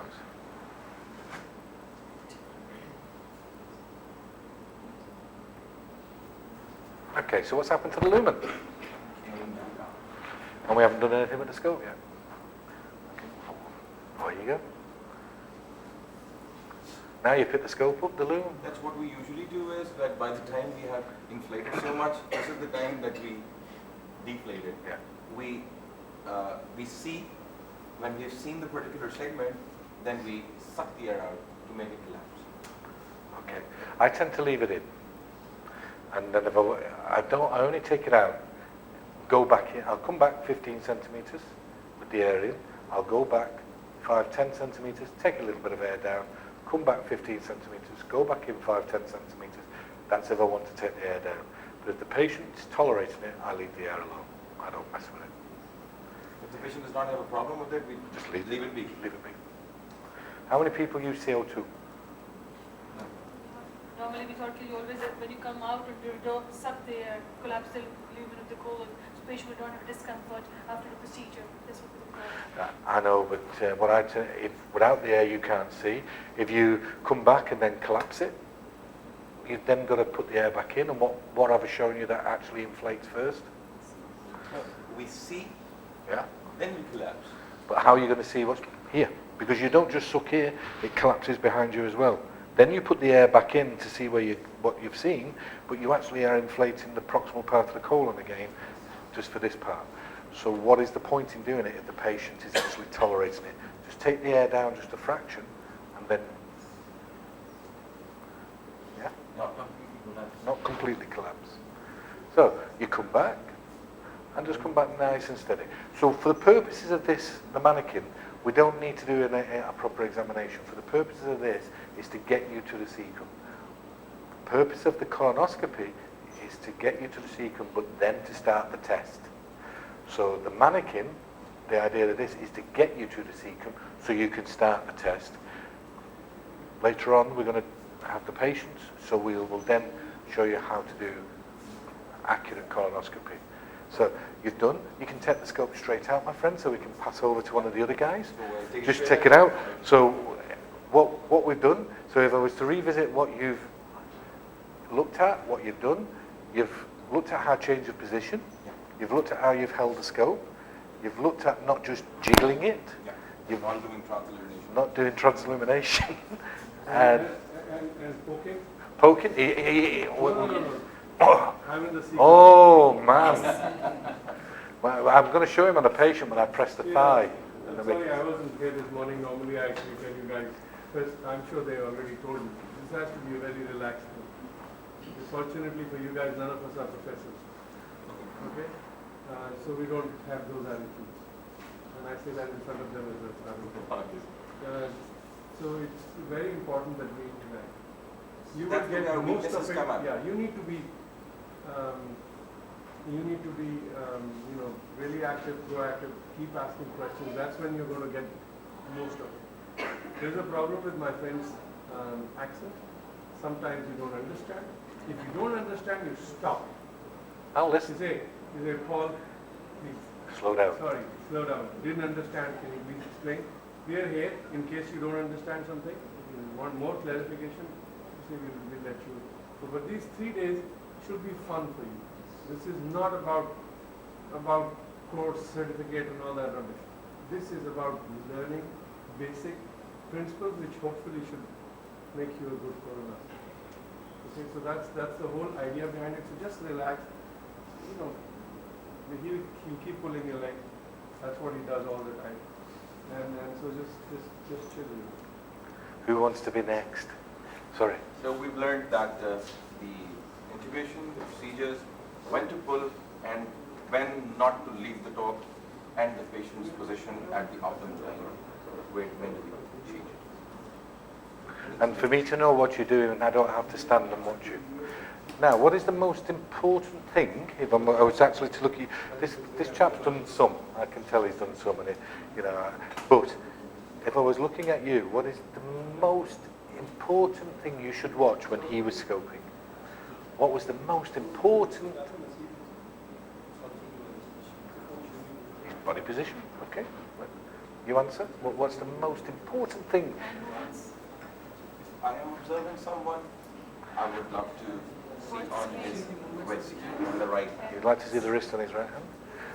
You were very glued on the screen. The only reason why the screen gave the direction it was going is because he was using this. This is the most important part of what you were watching. So what you need to do when you're watching is to stand in a position that gives you the optimum feel and be able to see what is actually going on. Now if you watch, very little movement, very little movement, very little movement, and there was a lot of movement on the screen. So this is what gives the movement. If it's not working, and you say, well at the moment it's not doing what I want it to do, why is it not doing it? What do you think you should be doing? Have a think. But when you're learning, when you're picking up things, I don't watch what's happening on the screen. I watch what's happening on the screen when somebody's doing something like a polypectomy. That's the important part. And when they're finding it difficult, I'm wondering why they're finding it difficult. So if I want to do some more dexterous movement, I step in, and then the scope is reduced on its movement. If you watch there, I can get it to move a little bit, so I step in. If I want to have a very fine movement to move that scope, I'll step back, and then the same movement I just did, it causes a lot more movement. And I step back a little bit further, again the same movement has a lot more movement. But this is what causes that to move. This is what he was doing here. So the screen is the result of this. So what we pay attention here gives us the results there. Yeah? Excellent. So who's up next? So the screen is a reflection of good wrist movements. We understand we can say Absolutely. that. So if you see the screen, that means the person is doing well. All the way to the scope. If the screen you can see is doing well, but if the scope is not advancing, it's then coming back to the fact is he recognizing the feedback that this hand is giving him? He knew straight away, he said loop. Wasn't loop. Wasn't loop at all. He was actually feeling it difficult to go forward, but he drew back the scope and maintained the torque. Because he only had 30 centimeters of scope in.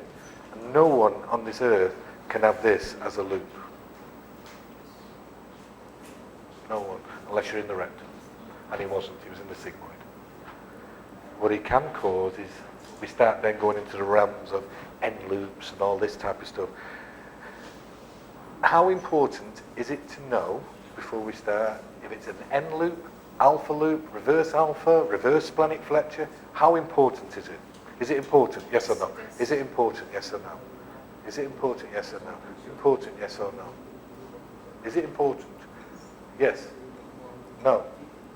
Yes. No. No. Why yes? Because the loop reduction is different in different types, especially in the helping loop or in the transverse, sometimes in the transverse colon. No, No, we're doing the sigmoid, the alpha. Anything to do with any loop. So you're saying you need to know whether it's an N loop, alpha loop. If you haven't got scope guide, how do you know what loop it is? Is it important? Doesn't matter. Pain just tells you that you're doing it wrong. The loop reduction technique remains the same. The loop reduction technique stays as we discussed before we started doing this. Is it difficult? Is it harder? Is it easier? Where it's easier, that's the direction to reduce the scope. We've stopped you going this to cause and fill up a lot of space, to go in slow and reduce and how far we step back. Didn't matter which way you turned the scope, didn't matter that it was an alpha or reverse alpha loop, what you did was the same idea, the same concept. If you're not going to do anything different, what difference does it make knowing what the hell is going on? Unless you could do something very different, knowing what it was inside. And I know some of the people you will see who would say, I know this is an M loop, this is an alpha loop. I'm a very basic colonoscopist. I don't care what loop it is. I have only limited movements, no matter which loop it is. So I'm going to keep trying doing and it's limited for a pause, it's limited for me. It's only the fine movement that he's discussed. Knowing, okay, this is coming down, okay, fine, tight. It's just going to turn this way.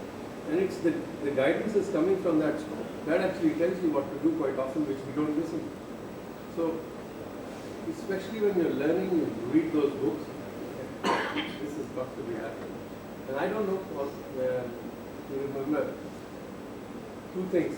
One about loops, and before that, everybody would tell you, this is transverse colon, either cardiac flexure or splenic flexure, descending colon. They put that to a test many years ago, and they picked up the best colonoscopists in the world, and they sent them, and they asked them, and but I think 40% time they were incorrect, something like that. Cotton and Williams, have you seen the book? Yeah. Do you like the book? I'm glad you said that, because I don't like the book. But Cotton and Williams is very famous. He likes the book. I like that. He really. The reason being that there was nothing else. That was the only book that at least made an effort. So, it could be improved. Yeah. There's nothing like this when I was learning colonoscopy, when you were learning colonoscopy. Just get on with it. Call me if you had need. was you see somebody do it, and if they had time, they would tell you. If they don't, you observe and you say, hey, he got away, why am I not getting through?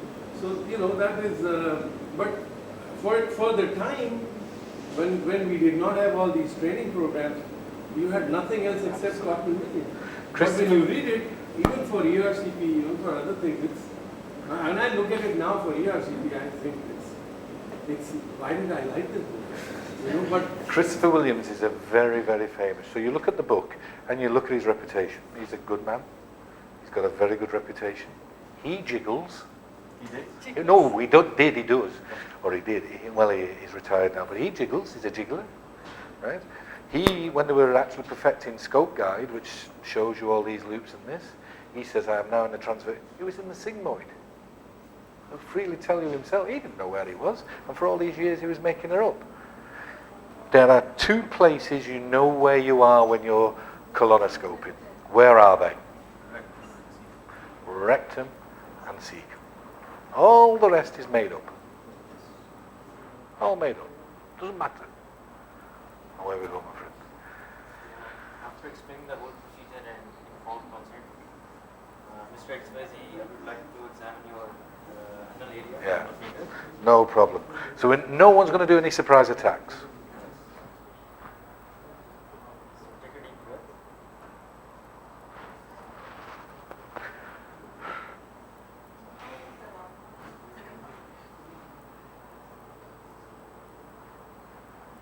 So what are we doing, my friend?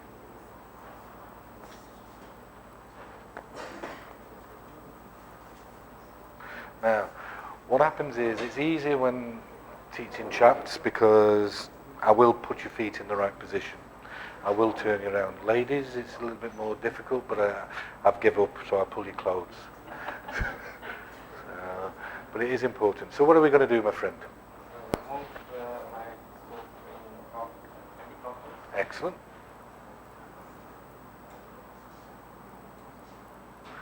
What are we doing? Are we advancing? Are we going straight? Are we pushing? Reversing. Excellent. So now, what are we doing now, boss? Tell me what we're doing. Letting go of the scope.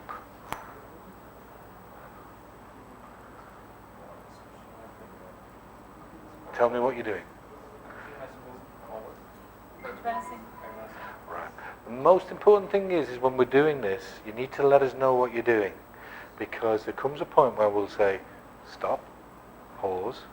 Now, what do you think's going on? Stop means stop. Now, the reason why we say, there are certain words we'll say, stop means stop. Doesn't mean put the scope down, but it means stop. When we use the word stop, do not be offended. It means you're going to do something stupid. So you're going to probably cause harm. Pause, I'm asking you just to pause and just, let's take on board. When we're doing on the course, we'll get to a point where we'll say, just stop there for a moment. How have we got here? What have we done? Tell me what you've done. Any difficulties you had? What do you think we should do next? Gives you time to actually have a think and get your bearings. We're going to give you time. We do limit the time. We are looking at an hour maximum, but we do limit the time. There are two reasons why we do it. One is to give you an opportunity to learn. What's the other reason? Patient. So, what we've got is a patient on the end of it. The patient is the most important thing for this. One, the patient is here for a reason. The reason isn't for you to play with them or practice with them. It's to give them a try to help them with an answer to their symptoms. So that's so pausing and stopping gives the patient some time. And that's why we ask you just to pause. Okay, my friend? What are we going to do now? Where do we think we are? Retrosigmoid. Would you like to show me on the scope guide?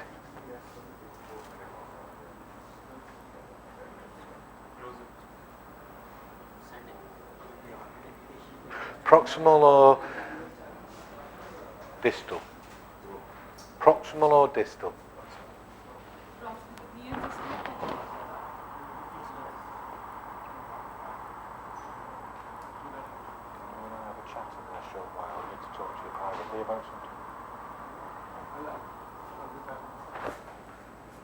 Don't look surprised. Hi, I'm back.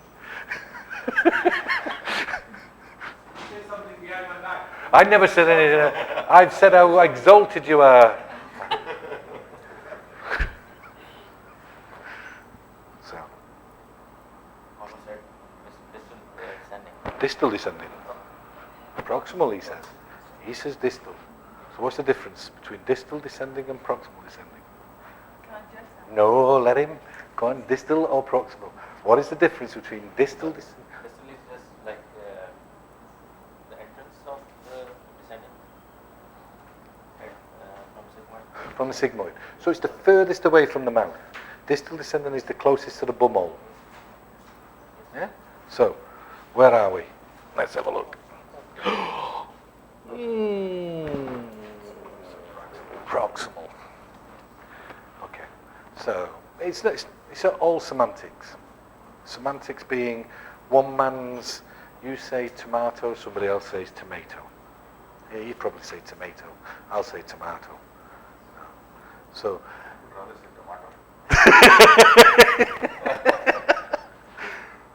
What are you going to do now? Okay.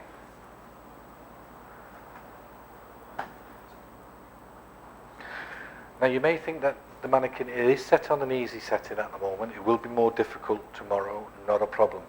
The idea of the mannequin is to get you used to torque steering. I'm watching your hands and I'm just getting an idea of what the both doing and how you're coordinating both. So don't worry about it looking easy and feeling easy, because colonoscopy isn't, but I need to see how you handle the scopes.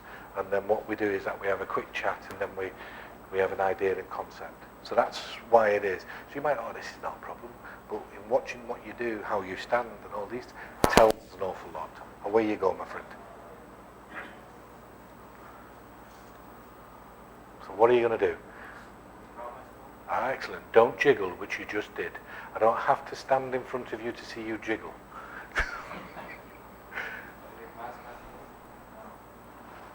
That's good. Excellent. Excellent. What are you going to do now? Now you've travelled 8 centimetres, 10 centimetres. What are you going to do?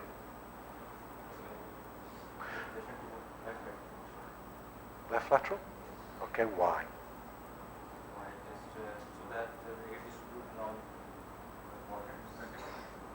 And hepatic flexor opens up. So the next thing is just because I ask you a question doesn't mean what you're doing is wrong. If I say why, he's asked me why. What am I doing wrong? That's not what your question should be. The answer is answer why. Don't think it's wrong what you're doing, but you've chose to do X, so why have you chose to do X? There must be a reason. So if I ask why, it's because you've got a reason why you chose that. It may be right, it may be wrong, but I need you to visit it and tell us why, rationalise it. Okay? Tell us what it is that's made you make that decision. So what are you going to do now? You've decided. Okay.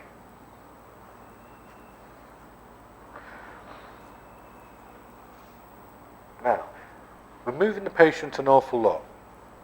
Is there any time that even I would consider just to leave the patient in the left lateral? What I am most reluctant to move somebody and for a particular reason. Cervical? Well, I'd be questioning why I'm doing it. Okay, I'm in Pakistan, ladies, keep them covered. Moving them around, often exposure, things like this. Do be aware. I've become very aware of how females perceive the test. Be aware of it. Keep it in your mind. If you've got an elderly lady on there, moving around becomes a little bit difficult. Moving it onto a back and back to a left lateral may not be such a problem, but exposure, all these type of things. So sometimes keeping them in the left lateral and causing a little bit of brief discomfort, it's the only time I would say, is probably the best option for keeping, decency issues. So even though we're moving them around, we've also got to discuss that. Okay? Away you go, my friend.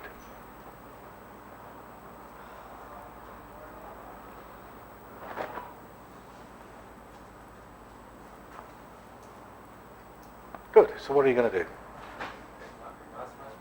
Okay.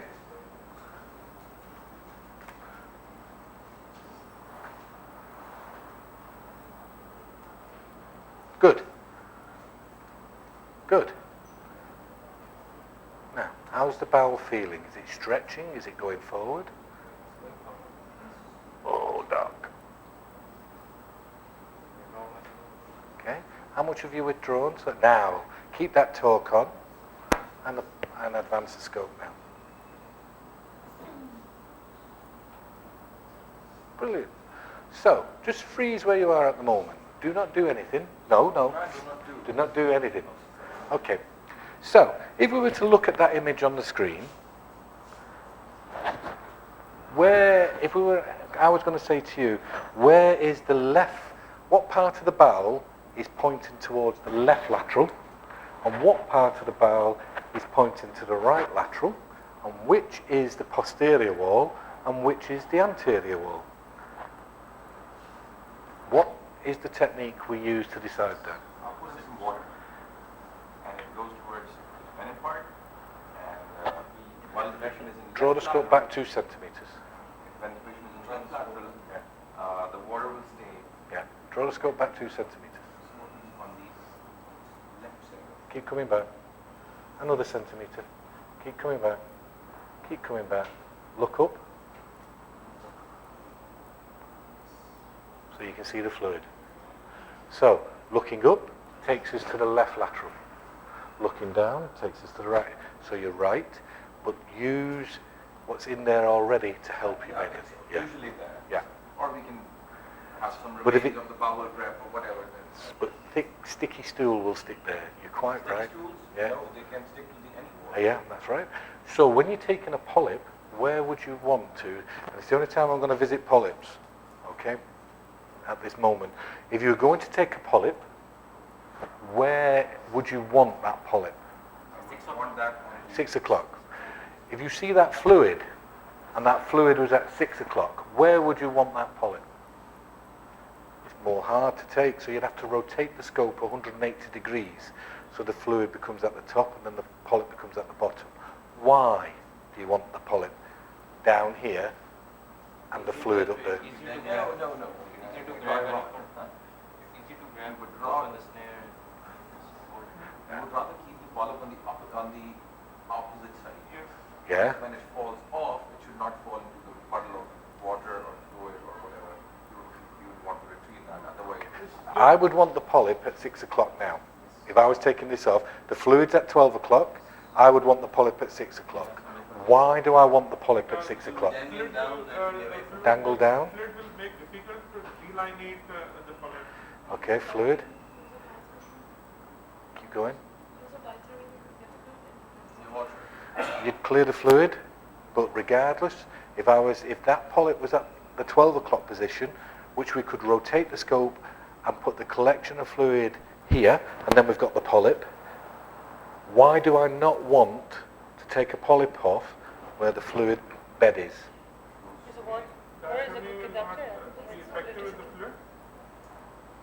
Because it will conduct electricity to the surroundings. No. Forget the fluid. Forget that we cleared the fluid and we've got the polyp. But I know this is where the fluid collects. Now I've got a clear field and I've got the polyp. Why do I want the fluid up here and the polyp here? Regardless. if it is on the other side, if it is on the other side, it falls to it goes towards the dependent. Okay, so you say it's where the polyp drops off to. Okay. He says where it drops off to. See? Probably the same. But we have to catch it from its space. In the presence of fluid, we can't. Forget the fluid. The fluid just tells you where it's sitting. Now, if that polyp was at 12 o'clock, we would rotate the scope and the fluid would still be there. But why, if I can, would I want the polyp at the bottom of the screen and the fluid bed bleeding? So, we take the polyp off and it starts to bleed. And we know the fluid collects here. We take the polyp off, it's now left this. Very soon we lose the base. If the polyp is around here and we take it off, it's going to drip away. Gives us time. So that's why you want it. That's the only time we're going to visit polyp. Okay? This isn't a polyp course, but what I wanted to do is show you, if you're going to take off a polyp, optimally. Now, if that fluid was at 6 o'clock and the polyp was at 6 o'clock, how do I then, what should I do? Rotate the patient. You're quite right. So I change the patient. The fluid will collect on the opposite wall, and I know I can turn the scope back and take it. So that's where the importance of having the position of the patient. So the patient is the polyp. If it's a good one, you need to take it so that wherever the fluid level sits, if bleeding occurred, it would drip towards that, keeping you and giving you time to do it. So when you use a snare and take the polyp off, never, right, snare off and take the snare out. Oh, it started to bleed. Can I have? No. Leave the snare in the scope, open the snare, drop it over the remnant, close the snare, hold it. Then it gives you time to think. Okay? So, where are we? Okay, well done. Happy? So, I've seen you rotate the scope. I've seen how you've done. If you want to take the scope out, who's next? Good man. Anything else you want to go through? While we draw the scope, we said the best position is supine position. Yes. Right? Till you get to the splenic flexure, then put them back in the left lateral.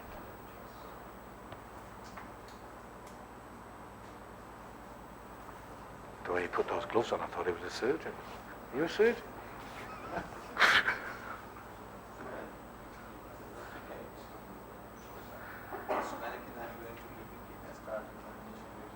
How's your back, Eric? He's had an operation on his back, and he's in a lot of pain. Just sort of let you know that. So when he sits down, it's not because he's old, it's because his back is hurting him.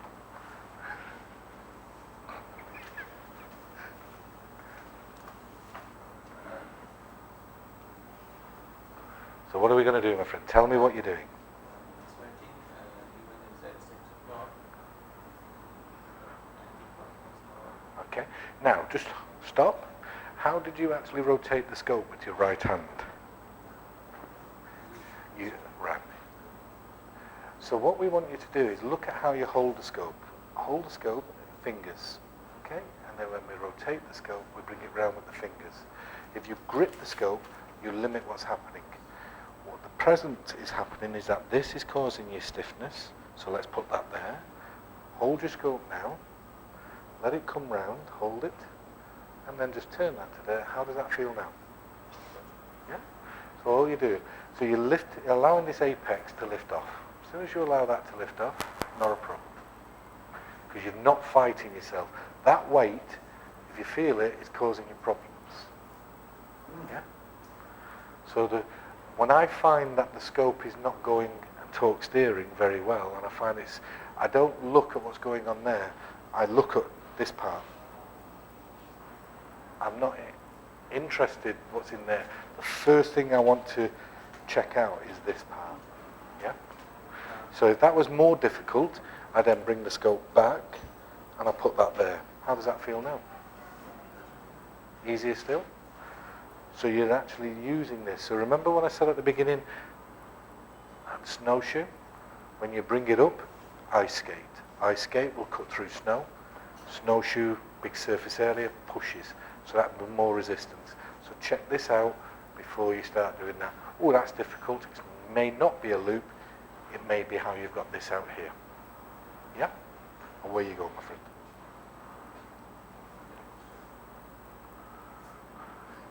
You're very quiet.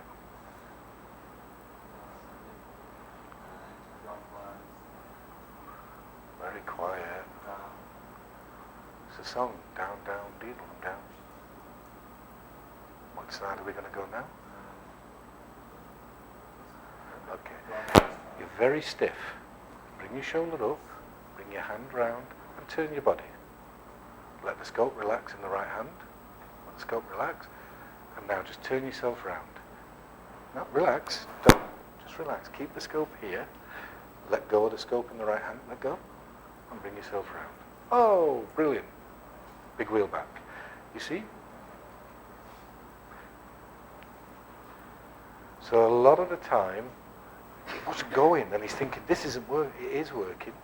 What you're doing is the right things, but in the wrong order. Yeah? Would you eat your ice cream before you eat your dinner? However, if you ate your ice cream before your dinner, some dietitians would tell you that's the right way to eat your food.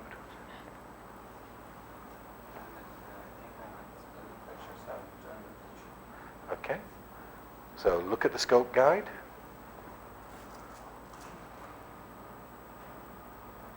You are? That's brilliant.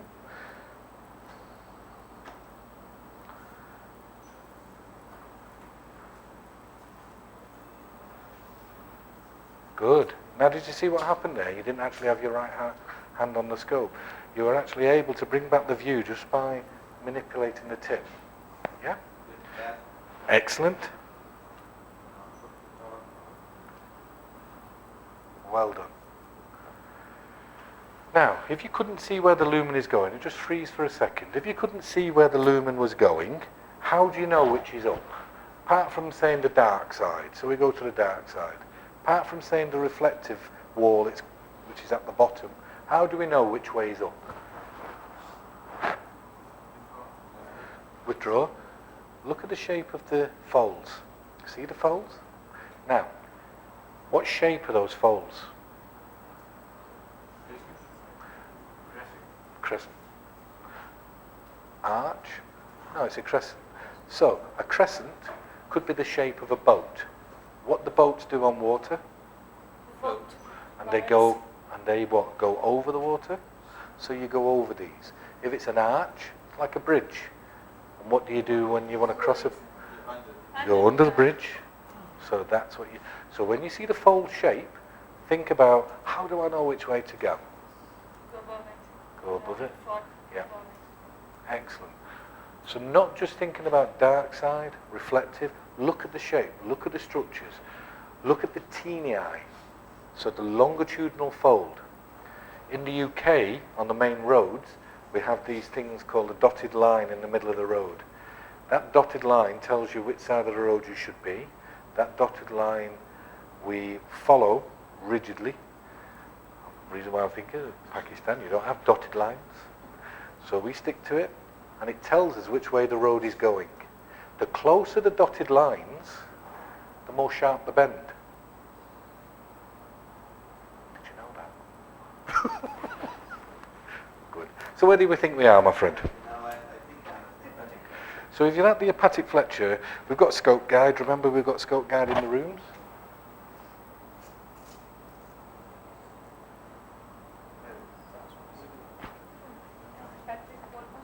Almost.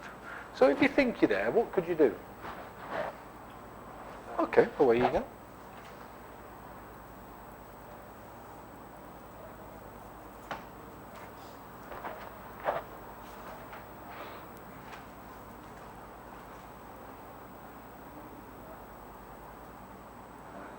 Oh, that's it.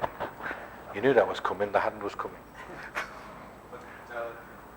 Good. Don't forget it's a mannequin, it will catch a little bit, but don't worry about that. Now, stop there a moment and draw the scope back a centimetre, even on the mannequin. Look at that view coming. Now go forward again. Keep the torque on, steer with the wheels. Good. Now torque steer. Good man, stand up straight, don't stoop. Look to your right. No, you look to the right. That's it, just turn yourself just a fraction. And now draw the scope back. Good. Good. There you are. Now you've got an idea where to go. Excellent. And where do you think you are? Have a look.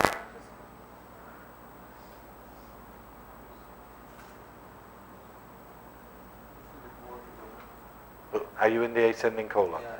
So that's as far as we need to do. So what you've looked at how you were stood, you looked at how you come back, you kept your shoulders, you have a tendency to come across and close yourself, stand up, allow the scope to move. If you notice, a lot of people, they'll restrict themselves, and that's what you should avoid. Okay, do you want to have a go? This question.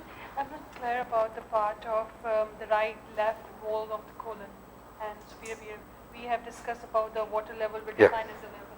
Would you please repeat it once again? Not a problem.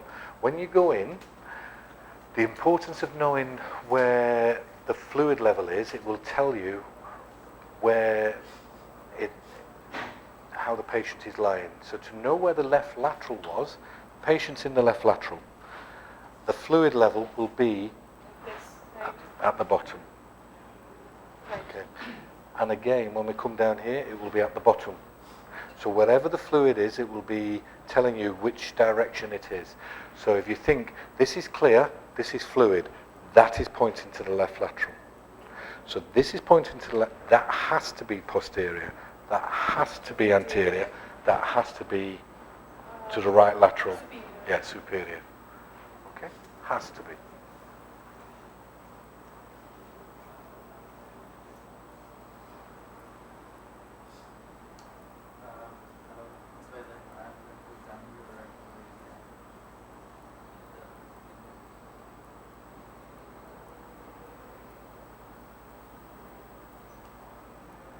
Excellent.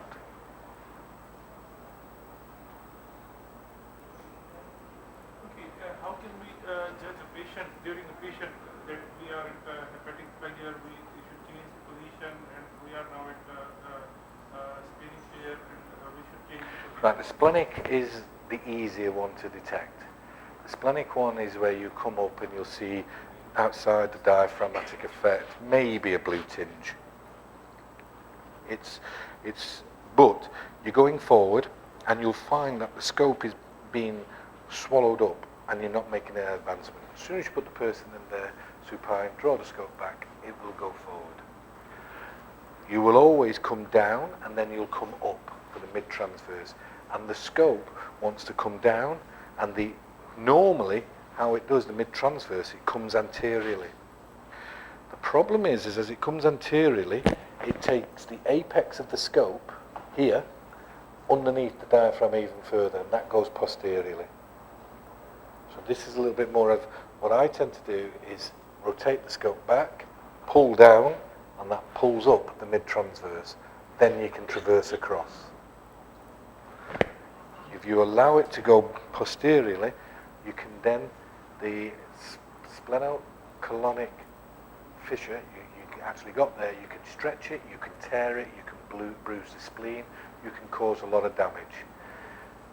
Putting the patient on the back is the right thing to do because it opens up the lumen, but what it can cause and expose, because you're moving structures around, it exposes the spleen more to how the scope pushes past the spleen.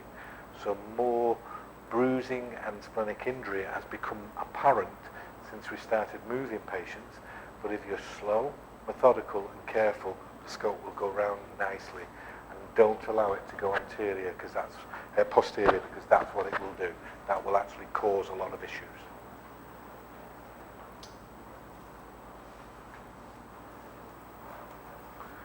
You're probably thinking I overthink this.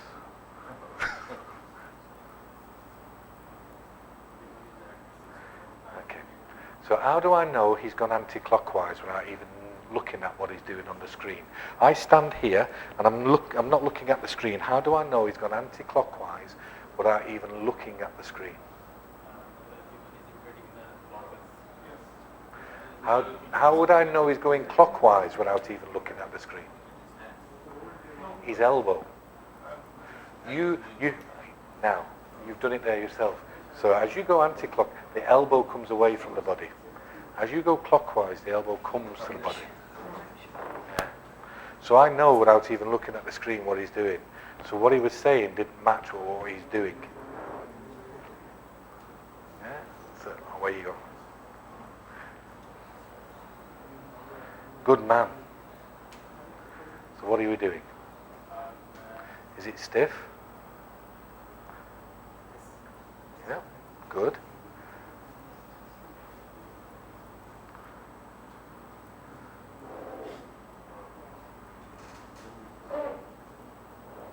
What are you doing, my friend?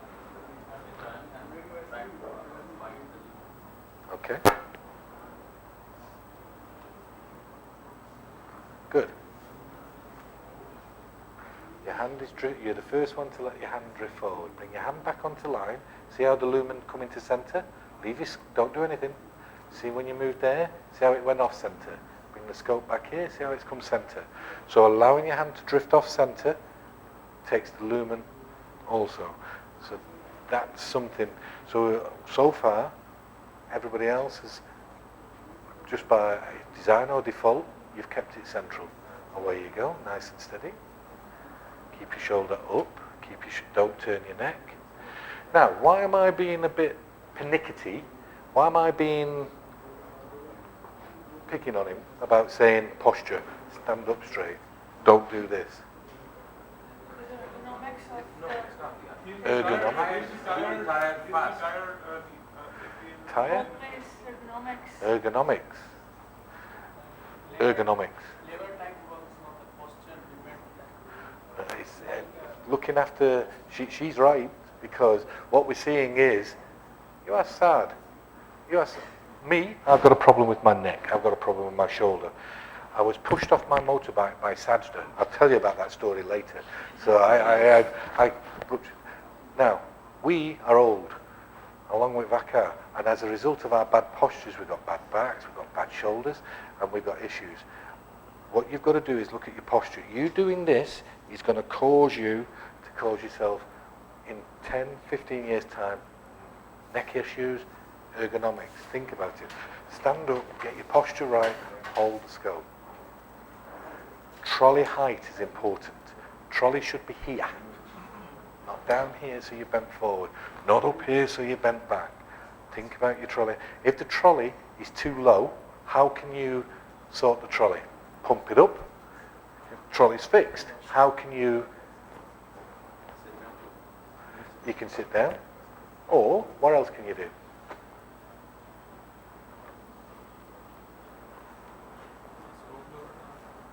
I've just done it. Bring your leg back. Yeah. So just think about how you've got the position. So you're a young lad. You've got 30, 40 years of putting tubes in people. You've got the last 20. That's great. It looks good. Good man. Excellent. Don't drop your shoulder. Bring your hand up. Regrip the scope at 6 o'clock. That's good. Bring the scope here. There, look at that.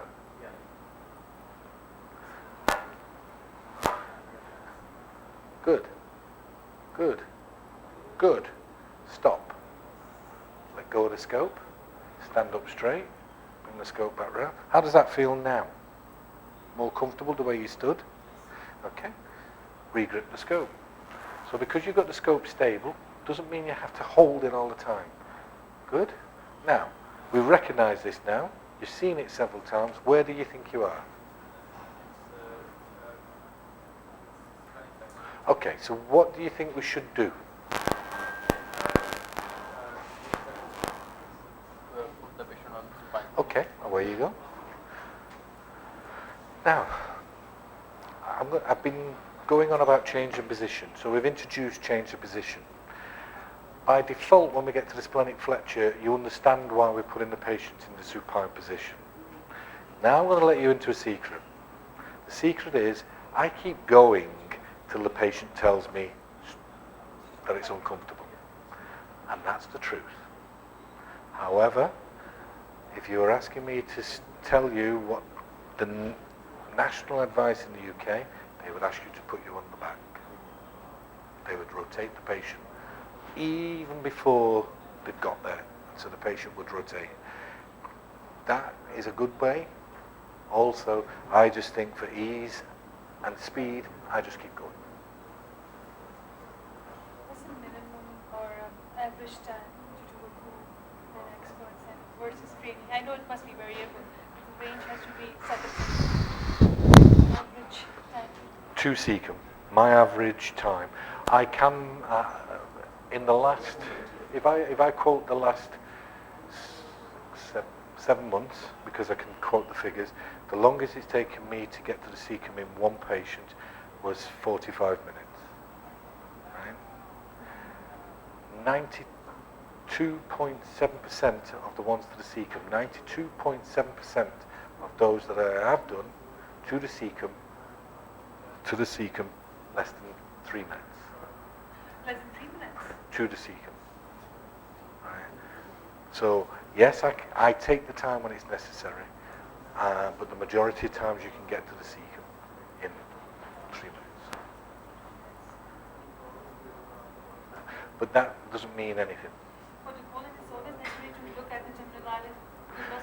Right, in the UK we get to the secum, we look at the appendix, we take pictures of the appendix, we take the triradiate fold. If you can get into the ileocecal valve, we do, but we're not, unless it's necessary. Here, yeah, cecal intubation is what it's on.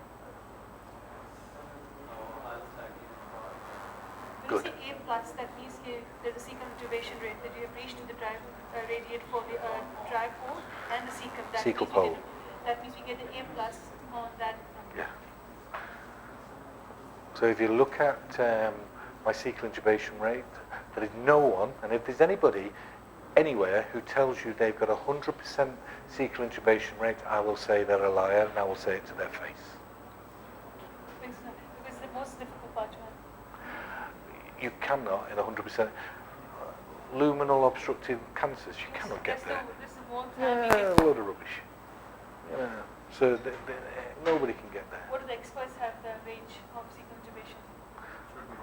Mine is 97.8. You've got 97.8? Yeah. That's lifetime.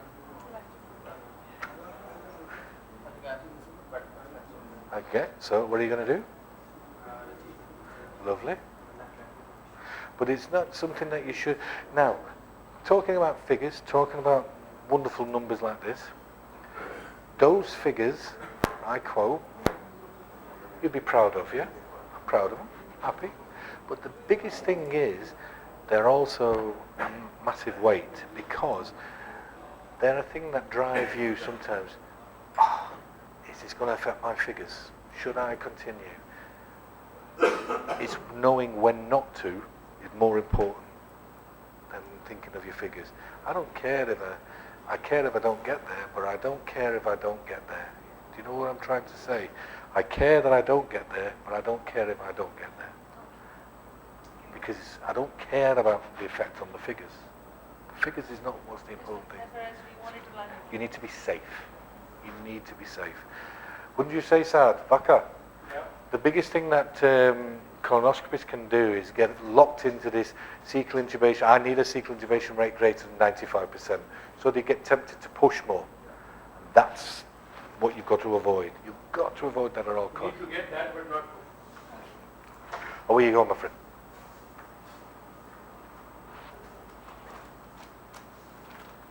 So, are we enjoying ourselves? Well, yes, sir. Can I ask, how many of you actually were doing, I wasn't here this morning, but those who are regularly doing colonoscopy, who've done a few, do you keep a record of where you complete the colonoscopy or not? Do you keep a log? Those who are doing colonoscopy, do you maintain a record of what happened? Did you complete yourself, or did you need help, or what? Any idea? We have a log. You have. It goes by the name of NLP. Yeah, so but you can retrieve and see how many you've actually reached. Yes, correct. Which unit is that? Don't worry. Continue. So, you move position, always draw back, keep the lumen in this, now go forward. Once you've drawn back at least 2 centimeters, now go forward. That allows the bowel to relax, then go forward. Slowly rotate your shoulder, bring your, not your head. Your head is not, you only moved your head then. You need to rotate your shoulder. Good. Advance. Advance. Now what's stopping you advancing? Right, what was stopping you advancing? Right, what's stopping you advancing is your fingers are too close to the anus. Optimally, you need to be about here. And that's stopping you. Your thumb is like a blocker, and it's a depth gauge, and you can't go any further. You let go of the scope, the bowel pushes it back, then you re-grip, not going for what's happening here. You need to grip it just 2 centimeters more away, then it'll go. Right, so where do we think we are? Have a look on the scope guide, have another look. Now you'll be wondering where scope guide is a tool that we've got here. Yeah, happy? Take it out, my friend, and let our next chap have a go. So the scope guide we've got here, scope guide is very important on teaching units, very good units. You may or may not have one on your unit. I'll explain to you when we're using scope guide on what to look for, how it helps you, and especially being a trainee. I don't use a scope guide. You would like to use that? £35,000 they cost each. We've got 2 of them, and I'm not bothered if I'm in the non-scope guide or if I'm in the scope guide. We do bowel cancer screening in the UK, and we have to have it. And I'll be honest with you, it's on because it ticks the box. It's not on because of any other reason. You don't even look at it. Yeah, there's a problem of not looking at it because it's here on the screen. Yeah. So you do end up drifting at it. Okay. And then, It used to show up on our SIM. Yeah. That, we had it, but it was gibberish to us. I'll show you how to use it. Yeah. If it goes all different colours, brown, it should be grey, but if it goes all different colours like brown, it's thinking where you should be rather than knowing where you should be. So some people say it's gone brown because it's here, so no, that's garbage. It's grey, darker grey. It shows you where it is in the shape. Any other colour it makes up, because it just picks up that sense. The other thing that you shouldn't use scope guide is on people or in the proximity of people who are pregnant. So if you're colonoscoping a pregnant lady, really that should be in the hands of somebody else if there is, and only if there's a good reason. But if you've got a pregnant member of staff, they must not stand between the scope guide and the patient because there is a magnet field. Mustn't. But does it really help in improving their skills? I guess. It does help for the trainees, seriously. It does, it really does. And then there becomes an over-reliance on it. So what should we do at this point, my friend? Change of the posture. Okay. So it's very, very good in helping people understand what's happening, and they can see what's happening. Whether you are being caught or there is a loop. Yeah. Not that there is a loop or not. It doesn't matter, but yes. So draw back. Yeah, a bit more. Not too quick, and go forward. Good. So if you draw back too quick, it causes you not to maintain the effect. Draw back slowly, it allows the patient to adjust and get used to the sensation. Coming back too quick gives you no assistance whatsoever. Advance nice and steady. Okay. You've changed position, take the scope back 2 centimeters, then advance. Just takes out because the patient's moved, the bowel has moved. Just allow it just to adopt a certain shape. It's not normally when I change position. So where do we think we are, my friend? Have a look at the scope guide.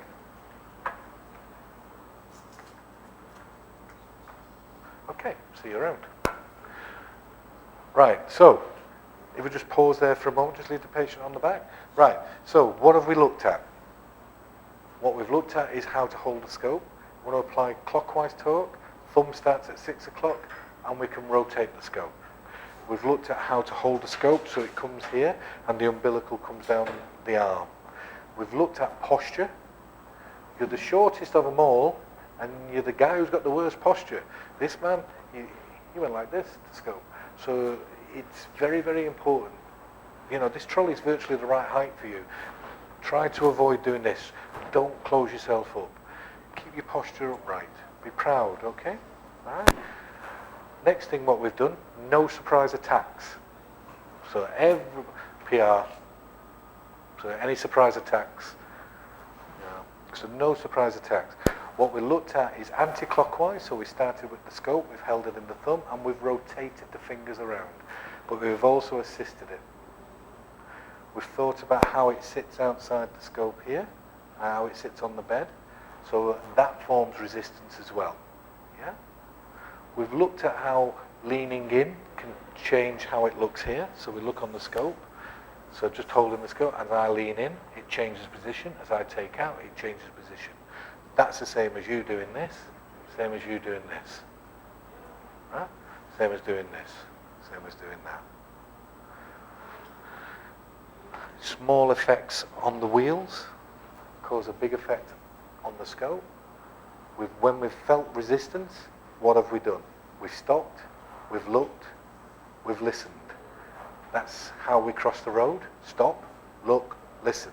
So if we actually put that in colonoscopy terms, we've stopped because there's something causing us a problem.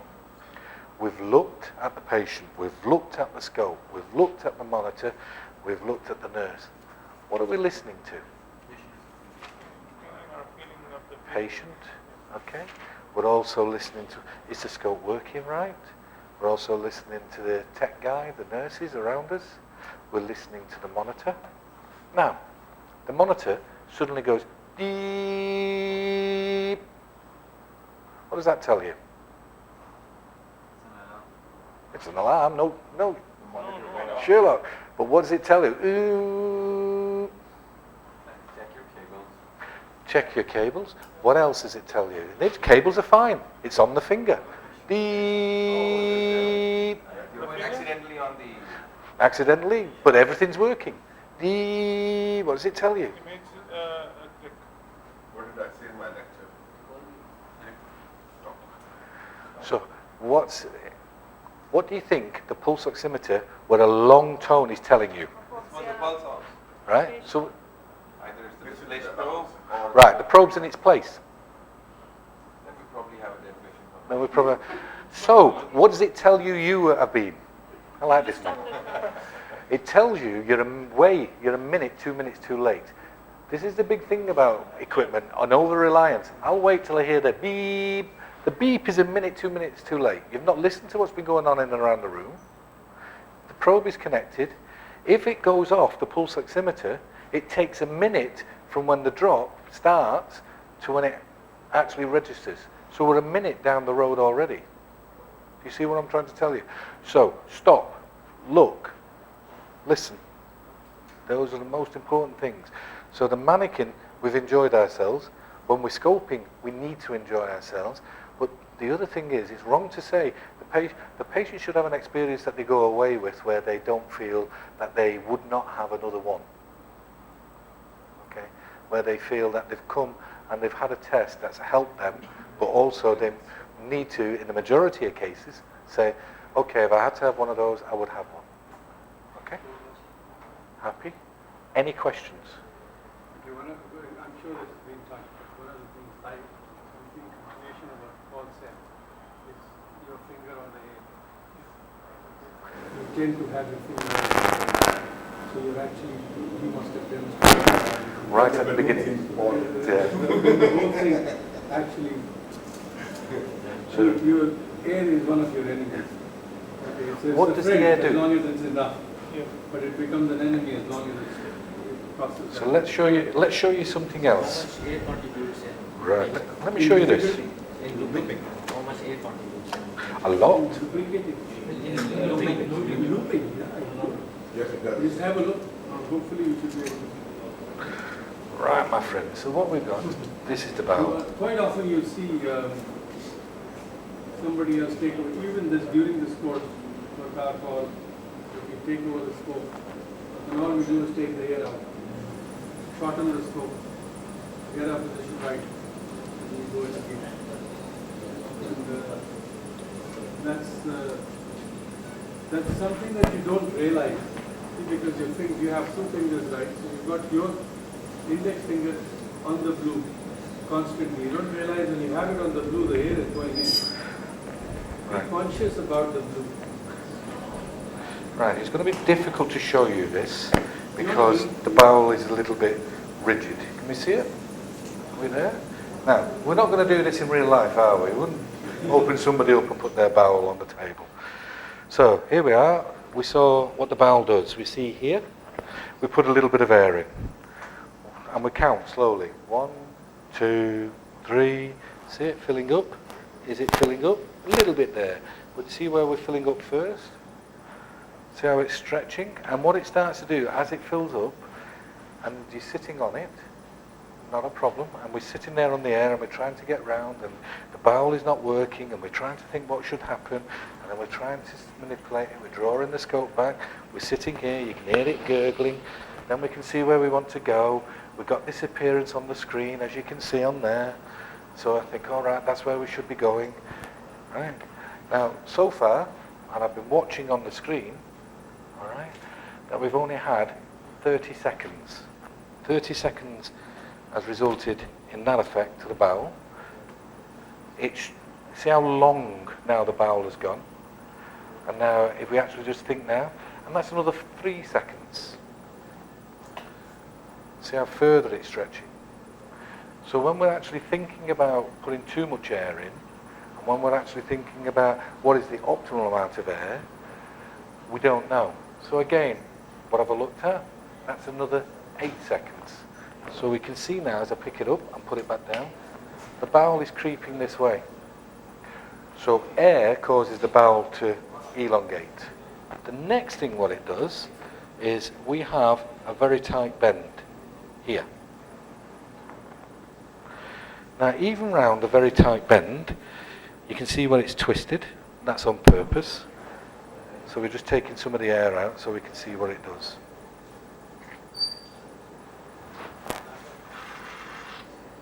Take the air down. So I'm just watching the screen so I can get the air to come down. So you can see it. See it? It's collapsing here. That's what it does in the colon. All right? Now, when we have the bowel and it comes round, and we've got the bit of bowel here, we can see how it's twisted. Do you want to come round? You can see it? Do you want to come round? All of a sudden, this part of the bowel has dilated. This part of the bowel is staying deflated. This part is slightly inflated. So again, we're looking. We've got this twist. That's there. Look at the cecum. Look what it's doing. See what it's doing. Yet still, this part that's twisted has not opened up yet. All right? This is where we change position. This is where it helps us. And it's look at how this is now. Look at how the bowel's moving. So that then causes stretching of the mesentery. Right? Now look at this in comparison to this. Still, yeah? And what this does, it makes this flexure, as it increases, harder. Because this air builds up this point, and that, the longer you're taking, and the reason why I'm doing this, so far now we've been 30 seconds. Trying to get round that flexure, as you can see. Now if you look at that flexure, now we've been another 20 seconds. So that's 50 seconds, less than a minute. How many times, when you think back, I mean, you probably know now yourself, how many times do you try to get round certain flexures? You can spend 2-5 minutes. Your finger can be on this button. See what it's done now to that lumen there? See what it's doing here. See how tight it's become. This now has become elongated, and we find it very hard to pass the scope. So too much air shuts off this. Too little air, we can't see where we're going. What we've got to do is balance the knowledge of, well, I need to stop blowing here. This would have been ideal for warm water. Suck on down. Look at that scope. Look what the bowel does.